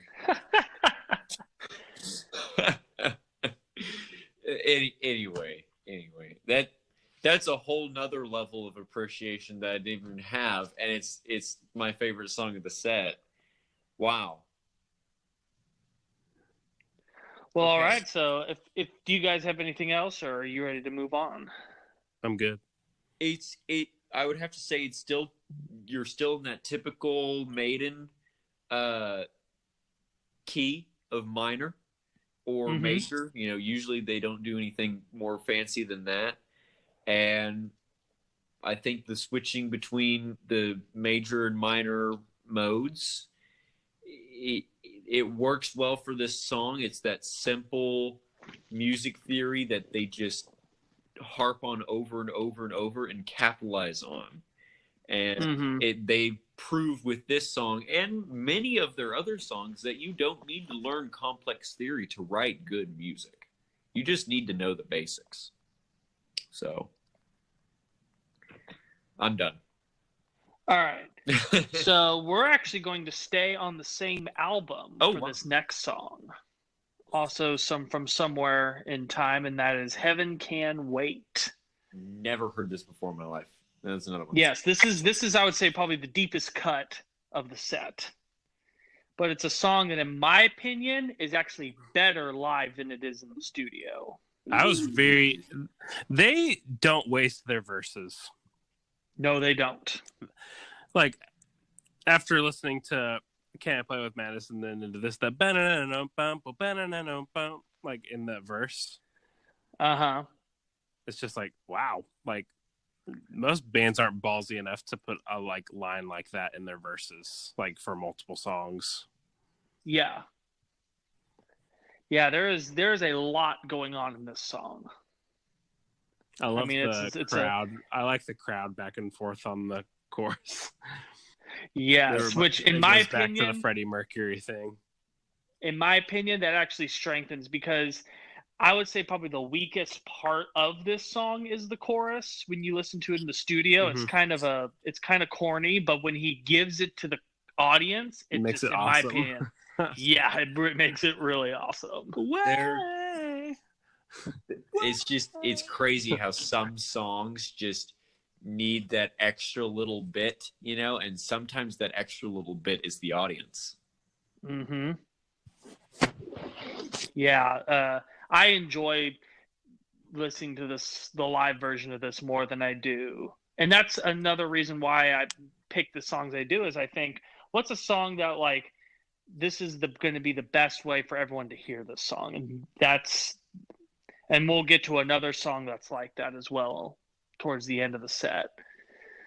But this is definitely, a deeper cut, but it's got just so many interesting things going on. Definitely one of the most interesting abrupt changes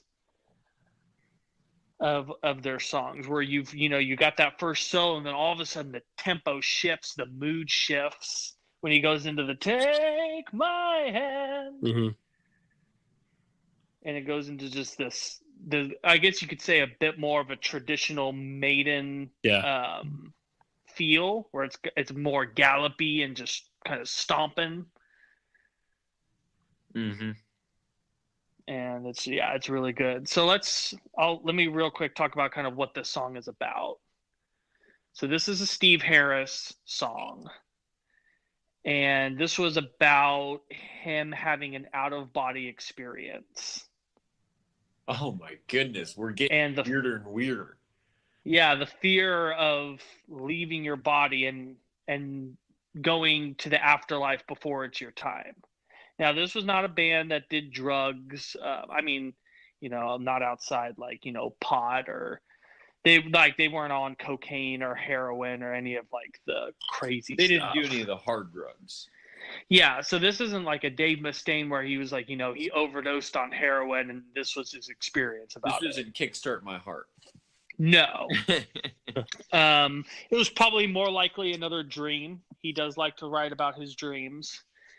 But just and just kind of, maybe not even, this is more of just like, writing about the things he's read about people that have out-of-body experiences or near-death experiences, of just the fear of going, but I'm not ready to die yet. I still have so much I want to do. And so that's what the thing is. Heaven can wait till another day. I'm not ready to go yet. Put me back in my body. Yeah. You tell him. And so that middle section, when it's to "Take My Hand," that is death itself calling to you, saying, "Take my hand, I will lead you to the promised land. I will give you immortality."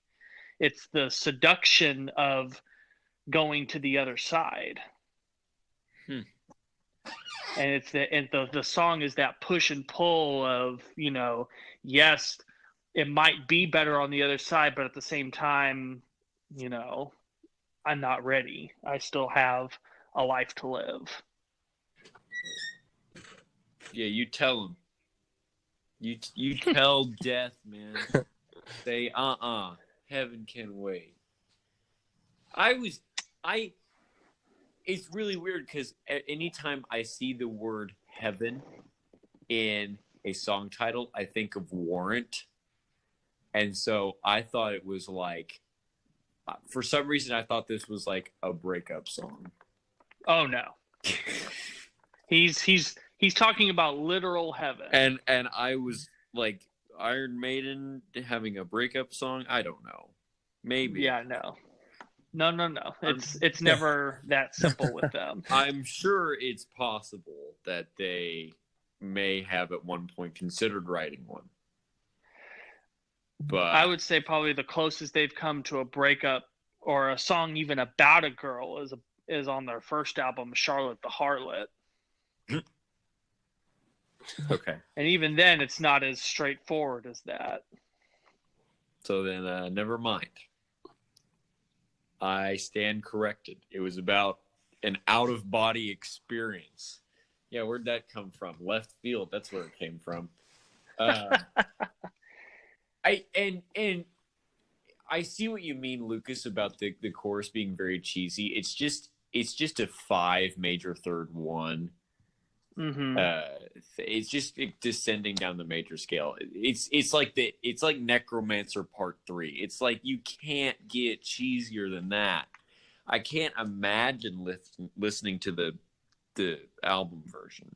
But you're right. Like the way that Bruce Dickinson interacts with the audience and gets them to sing along, it is a Freddie Mercury moment. And it really, I think, had I listened to the song on the album, I think I would agree with you that like it would redeem that song and turn it into something that like the audience can kind of be part of the best version of. Mm-hmm. And you get to hear a lot of really cool guitar embellishments in the back when the audience takes over that I had never noticed on the studio recording before. Kind of that. Uh-huh. And also, like Ethan said, with those really tight licks in the middle of the verses, like who does that? You know, multiple times too. Who does that multiple times? Usually it'd be like a second or third verse where it's just trying to throw something in that's kind of funky, but like they reliably put that in there multiple times. Yeah. I'm ready to talk about the next song, actually. Well, there is that one more part, thing. One more thing. Okay. That ending part. So then 2 more things then. Oh. So let's talk. So when they do the whoa, oh, part, on this tour, every city that they would go to, they would actually get whatever that city or region's football team, which of course football meaning soccer for them. Yeah. They would actually invite them up on stage to do the chant with them, and it would just turn into this big old gang party. That's awesome. And that's actually how they recorded it in the studio. Is they just got a bunch of guys from a nearby pub and said, "Hey, you want to come sing on this part?" And so it was like they were almost recreating that for the live version. And so when you watch the video of them doing this live, it's really cool because they're all just like, you've got these ordinary guys, they're just jumping up and down singing, and the bandmates are just kind of like locked arms with them, and Bruce Dickinson's like going and playing with the props on the other side of the stage. And I think that also just gives the song a really cool boost live. And Ethan, you wanted to mention the ending of this song? Yeah, because then the like that very last one where like there's the drum hits on it. Yeah, I was just like, oh, that's awesome. That I just thought it was a good way to end the song. Because I was like, I didn't really know how it was gonna. I just didn't know because I was like, oh, they might go into another solo or something, you know. And then that hit, and I was like, oh yeah, it's over. And then they go into the trash can. But I loved that. Something that will probably interest you, Ethan, is that Nico McBrain, their drummer, he does not have a double kick pedal. I don't know if you noticed that if you were looking at any of the footage. Respect points gained. He considers and he plays a lot of stuff that most people cannot play without using a double kick. I don't know if you noticed, he's got a lot of like really fast kick drum patterns in there. Oh my! How does he? What? He considers double bass cheating. That's like considering alternate picking cheating. I know. Well, that's what Metallica would tell you. Yeah, I mean, James Hetfield is just a down picking machine, but the rest of us mortals, no, we can't do that. So he's doing the trick where he does 3 kicks and then a snare and then 3 kicks and then a snare. You know, that's not a bad trick.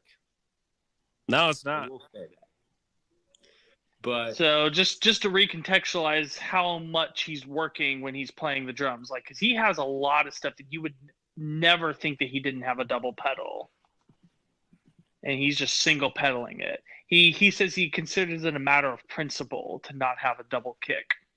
that is just That he's going to do everything single footed. That's a level of just how that I don't think I've ever. Like, what? The drummer for Iron Maiden doesn't have a double kick. Yeah.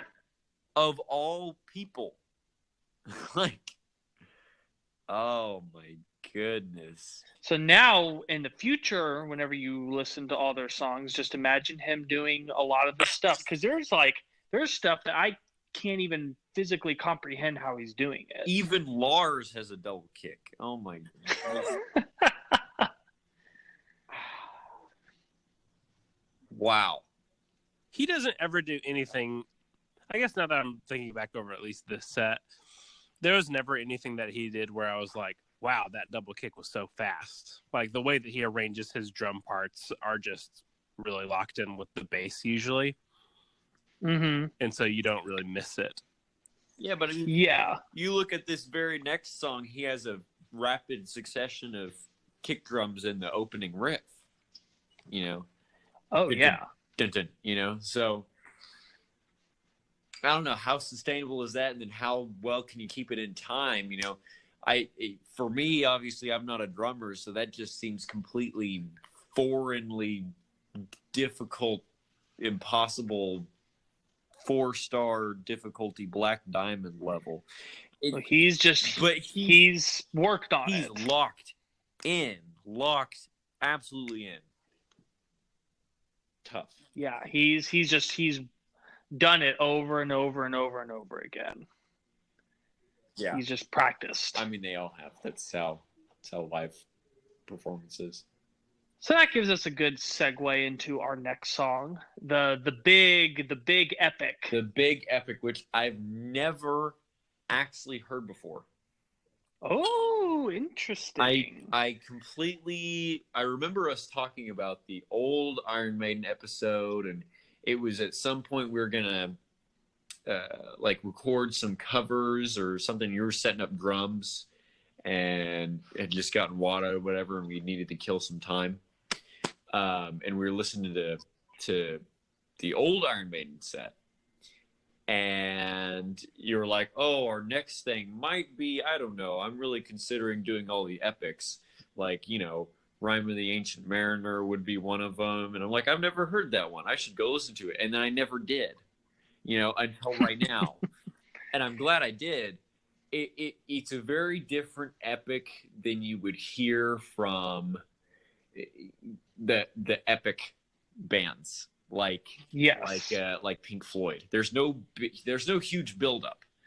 There's no, you know, wonderful grandiose finale where they go into 8 different keys. It's not Octavarium. It's not Octavarium. It's just the song happens to be 13 minutes.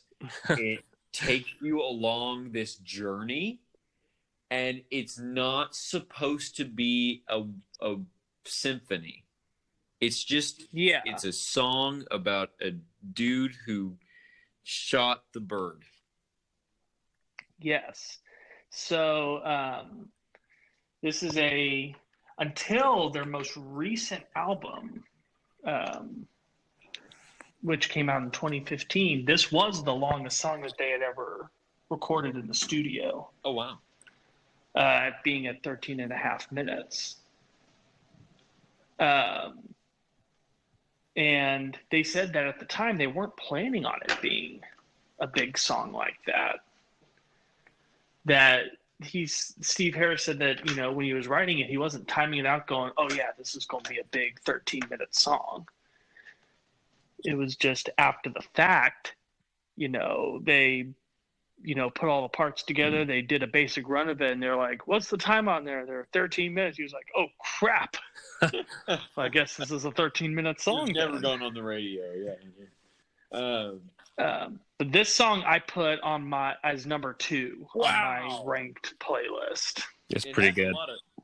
has a lot of because to me this is the defining Maiden epic. It has a lot of good riffs in it. It has a lot of good openings in it, and a good moments in it. The opening riff, that it's kind of like, it's got that feeling of like the galloping. We're on a journey. We're opening up this scene. We're setting the scene. I don't want to say in two phrases with scene, but we're setting the stage. There we go. And they'll play that riff, and then they'll have a couple little different tweaks to it. They'll do the da da da da da da da multiple times or whatever, and they will stay together. Mostly because they've played it over and over and over again. But the fact that they took the time to add in the little tidbits there, when in reality they could have just moved on to the next part, I think that's kind of cool. Yeah. They took the time to gel. I don't know. Yeah. All right, so let's give a little context about this song. So this is off of the Power Slave record. It's pretty much the big centerpiece of the album. On an album filled with great iconic songs in their own right. I mean, you've got one of the greatest 1-2 punches ever with Aces High 2 Minutes to Midnight, and you've got the incredible title track Power Slave on there as well. So it takes a lot to overshadow those songs. But then, right at the end of the album is Rime of the Ancient Mariner. And this song was also one of the centerpieces of that original World Slavery Tour. So that was one of the main things. And Eddie Trunk interviewed Bruce Dickinson while they were on the tour, and he said, "What song are you most excited to bring back for this tour?" And without even thinking, Bruce said, "Oh, Ancient Mariner for sure." That's good. Yeah. And so obviously it's based off of the epic poem, The Rime of the Ancient Mariner, which I don't know if you guys had ever read that before in school. Yep. Nope. And so I'll explain kind of what the poem is about. So it's about an ancient mariner who is forced to tell the story to anyone he comes across about what has happened to him as a warning for others to not do the same. And so he's telling one particular person that's on their way to a wedding. He stops them and he says, "I must tell you my story so that way you do not do the same." And his story is that while he was on a boat, they were lost at sea with nothing to eat or drink, and he shoots an albatross, which to seafarers is a bird of good omen. The mariner kills the bird of good omen. His shipmates cry against what he's done. And the reason why is because they believed that the spirits of dead sailors were personified into albatrosses. And so to kill one was to invoke a curse and to bring doom upon your ship. Okay. And what the big kicker is that it says, but when the fog clears, they justified him and made themselves a part of the crime. So it wasn't just the mariner who would be punished, it was the whole crew for not punishing him. And so one by one, they start to fall ill and die. The wind stops blowing, which back in that day, if you don't have the wind blowing in your side, you're not going to move. They're as idle as a painted ship upon a painted ocean. And the iconic line, "Water, water everywhere, but not a drop to drink." Yeah. And then they see a ghost ship approaching, and it's piloted by Death herself. Mm-hmm. And Death decides that she is going to take the entire crew but leave the Mariner alive, the one that now has the dead albatross hanging around his neck. Not even going to take the bird. Huh? The bird's dead. Why not just take the bird? Whatever. I'm done. Yeah, the bird is dead. Okay. And so that's when the crew members start to drop one by one, and pretty much turn almost like into mummies and just these zombified husks. Oh. And until eventually the Mariner pleads and asks for forgiveness and learns his lesson that he must love all things that God made. With heart he blesses them, all of creatures, them too. And so at that point, then he is led to another boat that takes him to safety. But part of the catch is you get your life, but you are cursed to constantly, for all eternity, warn everyone else to not make the same mistake you did. And so he's fallen under this curse, and that's why he has to tell the guy on the way to the wedding. Yes, he has to tell anyone he walks into. So the fact that the dude's on the way to the wedding has nothing to do with it. It's not. It's just that's just the particular event that where he stops him at. I feel like I remember that being a big deal, but it could be. I didn't come across it. Okay. Well, there you go. So yeah, and so they pretty much just retell it faithfully. It's not it's not a metaphor for something else. They're not retooling it to modern society. They're literally like, there's even points where they took word for word from the original poem. Like when it gets to the creepy midsection, he goes, "One after one by the star-duggan moon, too quick for Godot nor sigh." That's like actually from the original Rhyme of the Ancient Mariner. Nice. Yeah. So this changes the entire song for me. No, really? Really? Okay. I'll tell you what, in the same way that Rush inspired so many young kids to go and start reading like old literature, Iron Maiden did the same for metalheads. Like they were the first metal band to like not just talk about Satan or motorcycles or, you know, just kind of like, or just war as a general concept. They were the first ones to like start actually talking about literature and ancient poetry and Greek mythology, and just like actually like really giving people a good knowledge on things that they might not like. The Trooper is not just about a random war. It's about the poem, The Charge of the Light Brigade. And so it's just stuff like that. Like just, they were such intellectual guys. I mean, their lead singer flies planes, so I mean, These were not your, you know, for as great as Metallica is, Metallica had their moment where they were, you know, crazed out on drugs and alcohol. I'm convinced they're still in that moment. Well, I mean, old Papa Hetfield just got back from rehab. Really? Yep, he had to go to rehab last year. I knew he had to go. I didn't know he was already out.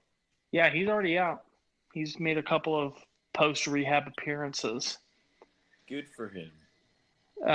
But like Iron Maiden never fell into that. They weren't part of the burnout, druggy lifestyle that all the other metal bands of their time were in. You know, they weren't like Ozzy and Judas Priest and Metallica, Megadeth. You know, they had good heads on their shoulders. Yeah. And I think it's a big credit to their continued longevity is that they didn't have that big burnout.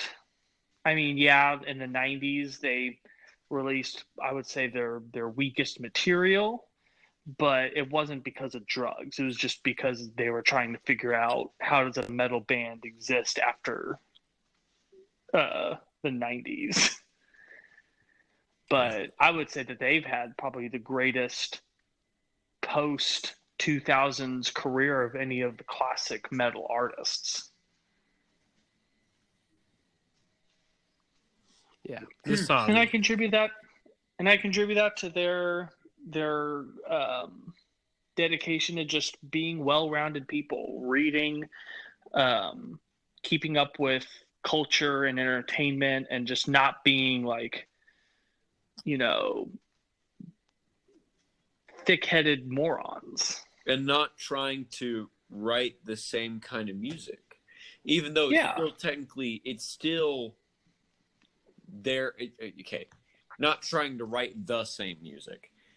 Definitely, it's still Maiden. It's definitely still them, I would say. I haven't listened to much of their newest stuff. But it still sounds just like Maiden. I'd go out on a limb and say they definitely still sound like Maiden, and a lot of those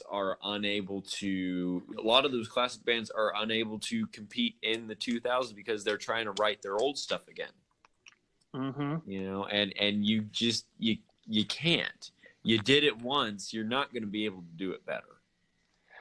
Yeah, I would say their newest album, which again, that album is about 5 years old now, which is crazy. Mm-hmm. I think stacks up with the best that they've ever written. You were mentioning that last episode, and it's making me want to, look. The Book of Souls, man, it's in my ranked 2 songs from that album are in the top 10. Is that the one where Eddie looks like a monkey on the front? Not a monkey. He's like an ancient Aztec shaman priest, where he's got the jungle makeup on. Okay, I think, but it's a black background. I guess I could see where you could think. It kind of looks like, okay. That's the only thing I remember. It's meant to be more like shamanistic. Well, okay, good. That's what I meant. Because the album is the Book of Souls, and so it's meant to kind of the theme of the album, you could say, is ancient rituals and monkeys and mystic lore and monkeys. I think really going for that monkey vibe. Yeah, let's go back to Ancient Mariner. Yeah, I think we're kind of off on a tangent there. I think we can go for hours and hours and hours on the different parts of this song. There's one part I specifically want to narrow in. Exactly. I think we should do that. And it's the guitar solo section. After it builds up, scream, and it just explodes into that big instrumental section. I'm trying to think. I remember the scream. The scream was my part.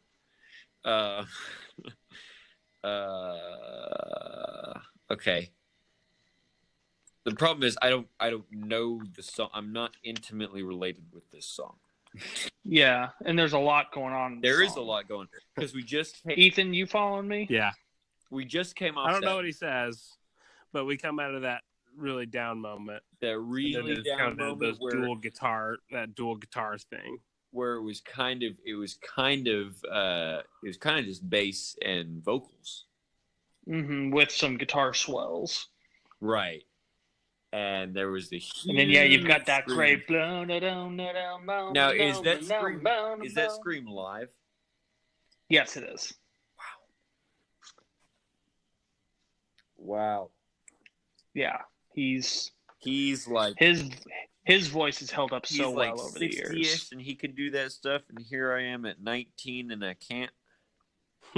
Although if I tried to do it, I probably would muscles would probably fly out of my throat if I tried to do that. That would be horrendous. I can do it, but I've got to be on a really good day to do it. I probably have to drink many a warm beverage to relax my throat. before I would even attempt. No, I'll stick with my falsetto. Thank you. But it's just, there's so much happening in this song, man. It's just, wow. It's, and I think that's good that we can't remember the specific parts. I think that's actually a good thing because it flows well. It does flow very well. There's not any individual part. It's not like it's, we play this riff and then doom, we play this riff and then boom, we play this riff.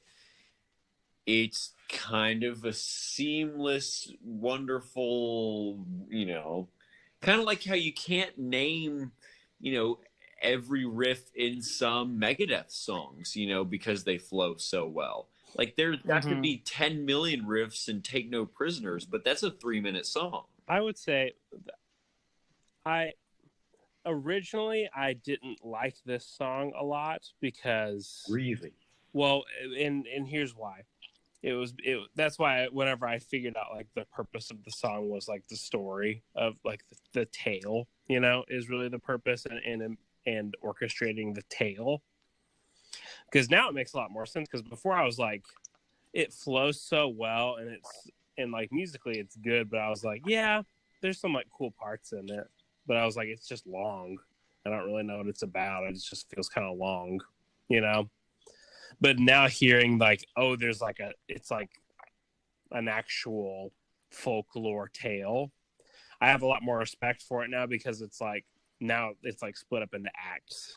Because I was like, why are they going so far down? It's just so weird. Like I was just like, they're just doing. Originally I was just like, they're just doing it to be fancy or whatever, They want some second act to their song, but now knowing that that's when the ghost ship arrives, it's like, oh yeah, okay. They're creating a soundtrack, and that's why now I look at it differently. Because before I just listened through it and I was like, okay, it's kind of upbeat and they go down in this thing and then there's a guitar solo and then they kind of go out. But now it's like, it's like he's introducing the tale to the guy and then he's talking about being on the ship and then he talks about when he shot the albatross and then to the curse and then the ship shows up. It breaks it up into more parts now. But knowing that the intention of the song wasn't to be like this instrumental musical masterpiece, like from a technical standpoint, and that it is more of like a soundtrack and it was made more to accompany the story. That's my thing. That's where I'm like, this song rises to a whole nother echelon of songwriting, knowing that the song is about that. Originally I was just like, oh, it's a 13-minute long song and it doesn't really there's not a whole lot of variety in terms of like a Dream Theater epic. It's like, I think sometimes we're a little spoiled by us prog guys that when we see a 13-minute song we think of something like how Rush or Dream Theater would do it. Yep. And it's totally a different. And that's why whenever you told me the form story, and structure I was just like, that changes everything for this song for me. Like the whole entire, this went from like probably my least favorite song to probably my second favorite. Like just knowing like what it was for, you know what I mean? Mm-hmm. Nice. That's what we're all about here. That's probably why I didn't remember the guitar solo, because I was I was just like, it was a guitar solo. But now knowing, I'll recommend listening through it again with that perspective in mind. Yeah, because now knowing that that was like in the story where that moment lies in the story, it makes it a lot better. Mm-hmm. Well, then I think that we can go ahead and move on to the finale of this show. A song that I didn't know existed. I didn't even think existed. Because why would you, whatever. Iron Maiden. Yes. I kind of alluded to it at the beginning of the podcast with the fact that we would eventually talk about their self-titled song by the end of the set. And it's the end of the set, so here we are. Mm-hmm. I was not expecting this thrashy of a song from them, I guess. Yeah. Yeah, so this is definitely shows kind of they were kind of a very punky band in the very beginning. Because this is pre-thrash when the song was written. The song was written in like 78. Wow. Okay. So this was still when the Ramones and the Sex Pistols were the biggest bands in England at that time. And Iron Maiden was formed as a response to punk. They wanted to kind of push metal back and kind of more follow like what Black Sabbath and Judas Priest were doing, but they still contained a bit of a punk edge to it.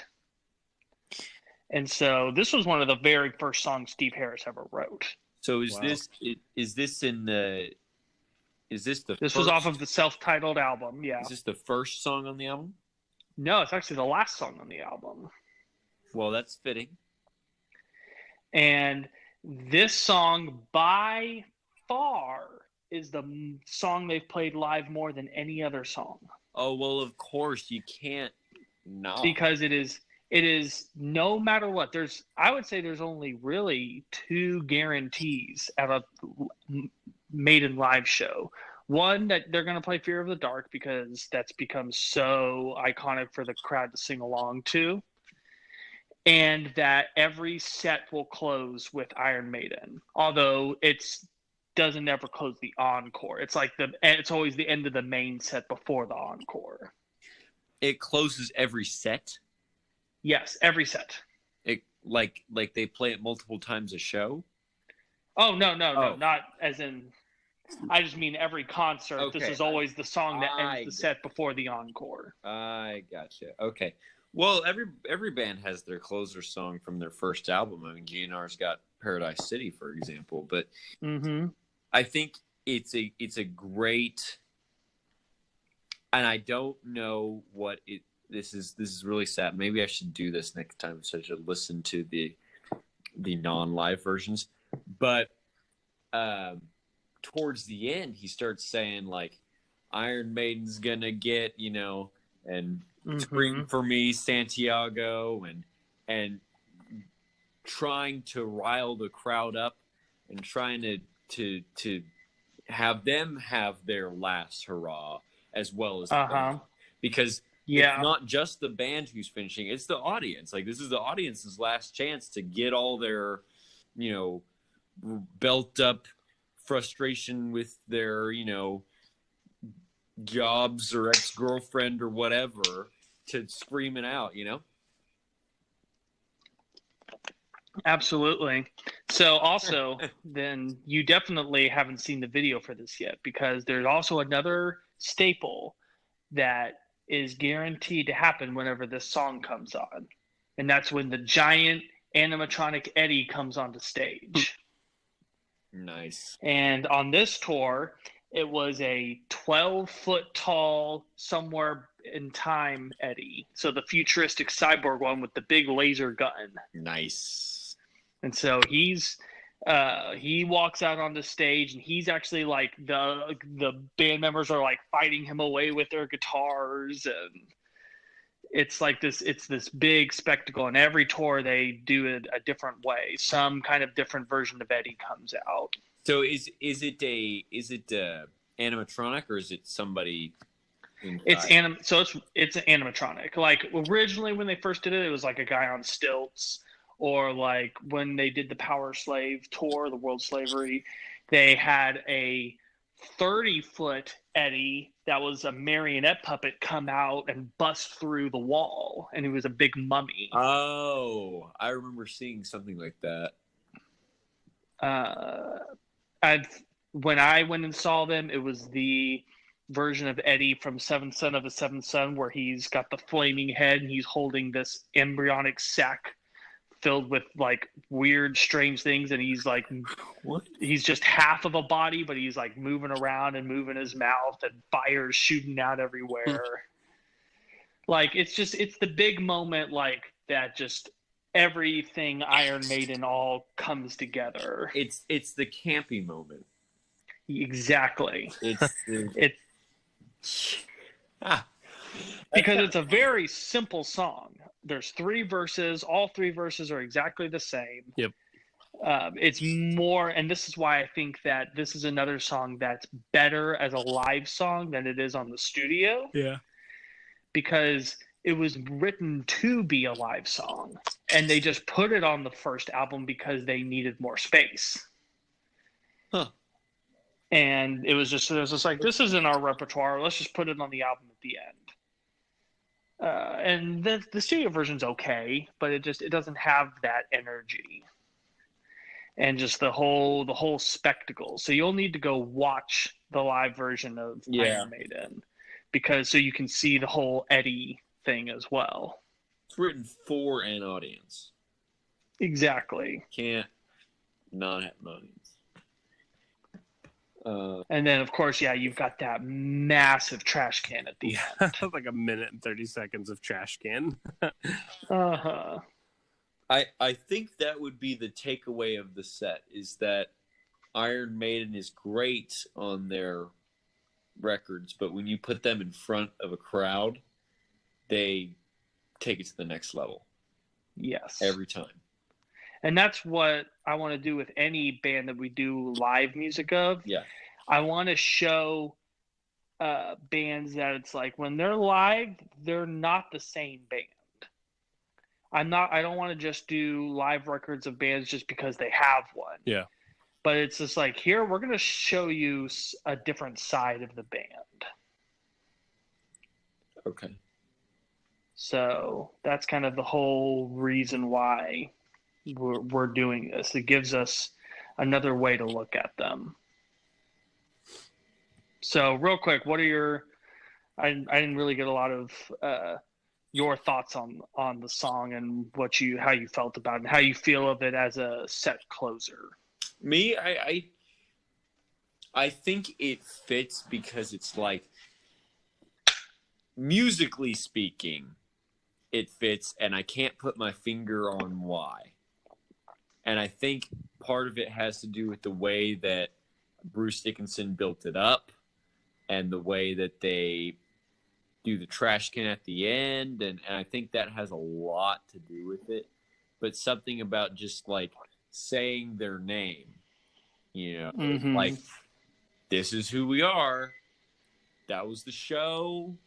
We hope you enjoyed it. Hope to see you next time. This is what we're all about, is just having fun. I think that's the takeaway they want to give the audience. And so if you put something that they're going to love at the end, you leave them wanting more. It's just business 101. Yeah. No, I think this was a great closer. I think you picked a great opener. Number one, I think you picked a great closer. And I think that the arc in between led perfectly into Rime of the Ancient Mariner, which I know you wanted to put in this set. And you could probably have put any song before Iron Maiden. And it just the nature of this song, I think it would have ended perfectly. So yeah, I think this was a great set. I think it was a good set. I'm gonna. Yeah, I think a big reason is like that dueling guitar line thing, that like in that kind of dual thing. That's such a great line. And then I think this song, what we've been talking the whole time just about Iron Maiden, is like the energy factor. Like this song just kind of like exemplifies that, because I was like, it's kind of weird that it's like feels faster than the other ones. Like none of the other songs are like 1, 2, 3, 4, 1, 2, 3, 4. And so just to like get the blast beats, I guess it's not blast beats, but kind of it's double time, that punk rock double time thing in there, and just I love whenever he kind of just like the song kind of stops and then he like let's go, or whatever he says. Yeah, and that's the point when Eddie walks out onto the stage. And then everyone's screaming, and then it just goes right back into that. And it's just like there's no gimmicks. It's just it's the song called Iron Maiden. And I what do think you mean there's no gimmick? There. The whole thing is a gimmick. Oh my gosh, whatever. I know what you mean. It's just a song with a guitar line in it, you know, and it's, yeah, I think it's also cool to just be like, this is what they end their live shows on. This is what we end the set on. It just makes sense. And it makes sense that they would do it that way. Yeah. All right. Well, then that wraps up our set. Oh, and by the way, just a little bonus. So on this tour, just imagine they close with Iron Maiden. They're screaming, and then the encore, they start playing "Hallowed Be Thy Name." yes. And that's the actual set closer. That's pretty awesome. What? Yes. Oh, that would be. Oh my goodness. And let me tell you what, it is epic. I love it. All right, Okay. and so now with that, we'll go ahead and take another break after this very long segment.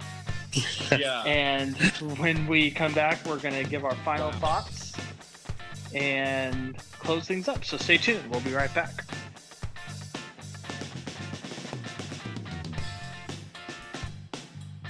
Hey, what's up, everybody? It's Ethan. Welcome back to the Good Music Podcast. We just got done listening to our 6 songs, which were Number of the Beast, Can I Play with Madness, Wasted Years, Heaven Can Wait, Rhyme of the Ancient Mariner, and last but not least, the self-titled Iron Maiden. And now we are on to our last segment before After Hours called Final Thoughts. So, Grant, will you grace us with your final thoughts? I don't know about gracing you with my final thoughts, but I will give you my final thoughts. So I would consider myself an Iron Maiden appreciator at the beginning of this podcast recording, at the beginning of this whole ordeal. That if someone put on an Iron Maiden song and said, hey, this is a great Iron Maiden song, I would sit and I would critique it and I'd listen to it and I would probably enjoy it. But I'm not going to go out seeking for, good Iron Maiden music. I think that's completely changed by the end of this. I'm ready to, binge listen to some Iron Maiden. And I definitely want to go through that whole classic era and just pick out some really great songs that I like to add to my playlist. And I think that there's no better way to say it than that. And then also they're just a great live band because we are talking about live. But there's no better way to say it than I am ready to go hunt myself for more Iron Maiden. That's You're ready to go Ed hunting? I'm ready to go Ed hunting. That's it. That's my final thought. I would say my final thought would be, oh man, and this might resonate with a lot of people that are that don't naturally gravitate towards metal, and but of course I'm more into like the jazz scene. But with Iron Maiden, the Beatles were kind of the same for me, where I had listened to a couple of Beatles songs and I was like, but everyone talked about how great the Beatles are. And I never really listened to them because I thought they were overhyped. And then once you actually listen to the Beatles, you're like, oh, I see why everybody, like I can now as a musician see why the Beatles are such a massive success. But it was kind of the same with Iron Maiden, where I kind of go and I know, like, yes, I know Iron Maiden was this big deal. I know that Iron Maiden, like everybody talks about Iron Maiden. Everyone, I know they kind of emulate Iron Maiden in some way. They're this prolific band, But now, after actually like listening to them, I'm now like, okay, yeah, I see why now. Like, I see why now everyone emulates them because they're it's just so good. And it's one of those things that you kind of take for granted, where it's like something becomes. There are things in this world that get overhyped just because people are stupid. And then there's things like Iron Maiden that get overhyped because they deserve every single bit of hype that they get. And now coming back and listening to the live and listening to just how solid everybody is, and even just like the way that they're writing songs, the way that they're vetting songs, the energy that they have, especially live. Yeah, I there's just a grown appreciation for, I guess, kind of some of more of the roots of where we are with metal today, that it's so easy to see the trace back to Iron Maiden. And so it's been kind of a cool history. It's almost like a weird pseudo history lesson for the entire genre, to go back and listen to Iron Maiden from the ear of someone that is, like next week is a little bit more comfortable because we're doing Michael Jackson. But like this week I was like coming into it, I was like, ooh, Iron Maiden, oh man, like I gotta kind of mentally prepare. Like I was excited, but I didn't know that I would gain as much of an appreciation for them as a holistic genre shaping band. You know what I'm saying? So that was my final take. Well, it makes my heart warm to hear both of you guys saying that, because I know that you guys have listened to me talk over and over again about how great Maiden is. And I'm sure that during all those times you're just like, really, Maiden? I know probably Ethan, from you, it's just what a dumb metal band, and from Grant, probably more of they're kind of more of a sissy band. Metallica is much more of a heavy band. Okay. But man, there's just something about them. I think they're such smart songwriters. They're such great performers, and they've got that secret sauce that you kind of even can't explain. That just, there's something about Maiden that just makes them so dang good. And it's just this combination of all the parts that we talked about in the episode. Obviously, I knew how great of a live group they were because I've seen them twice. But I really, for the first time, got to understand why they were good. Like, I didn't understand or really comprehend the Queen connection until I started working on this episode. And as I was kind of, jotting down my basic points of why Maiden is a great live band, I was just like, this is feeling very familiar. Yeah. I feel like I've written down these parts before. And so it's makes more sense now to me why I specifically have drawn towards them, because it's kind of really scratching a similar itch, but in the same way, such a different one. Because again, the bass is kind of what I really it's the wellspring that I continually return to. Steve Harris is the kind of bass player that every time I listen to him, I just am filled with determination to get better at my instrument. Because I listen to it, I'm just like, gosh, dang, that's one of the best bass lines I've ever heard in my life. Mm-hmm. And Maiden just has such a large catalog. We've got so many great episodes we can mine out of them. The next time that we return to them, we're going to go back to the early days and look at them with their original lead singer, Paul Di'Anno. Because there are a lot of underrated gems kind of in that time before they broke big with Number of the Beast.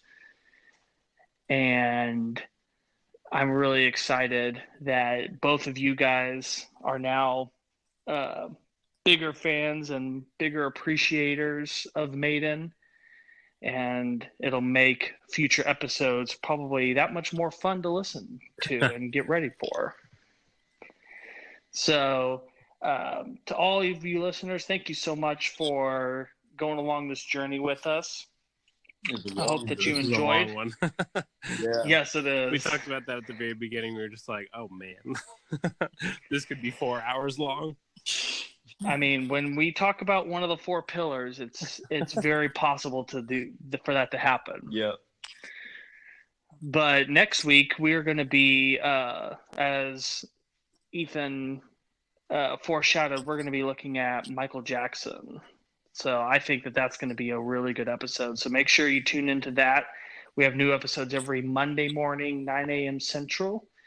Make sure that you listen to the songs. The link is in the description of the episode, as well as a link to get to our Patreon page. Make sure you follow us on Instagram and Facebook and YouTube as well. We are putting episodes on there now. And if you like what you heard, please subscribe and let us know what artists you want us to cover next. We actually do have a fan request coming the week after next. So tune in next week if you want to know who that is. And I think that's about it. I'm Lucas. I'm Grant. And I'm Ethan. Keep on listening to good music.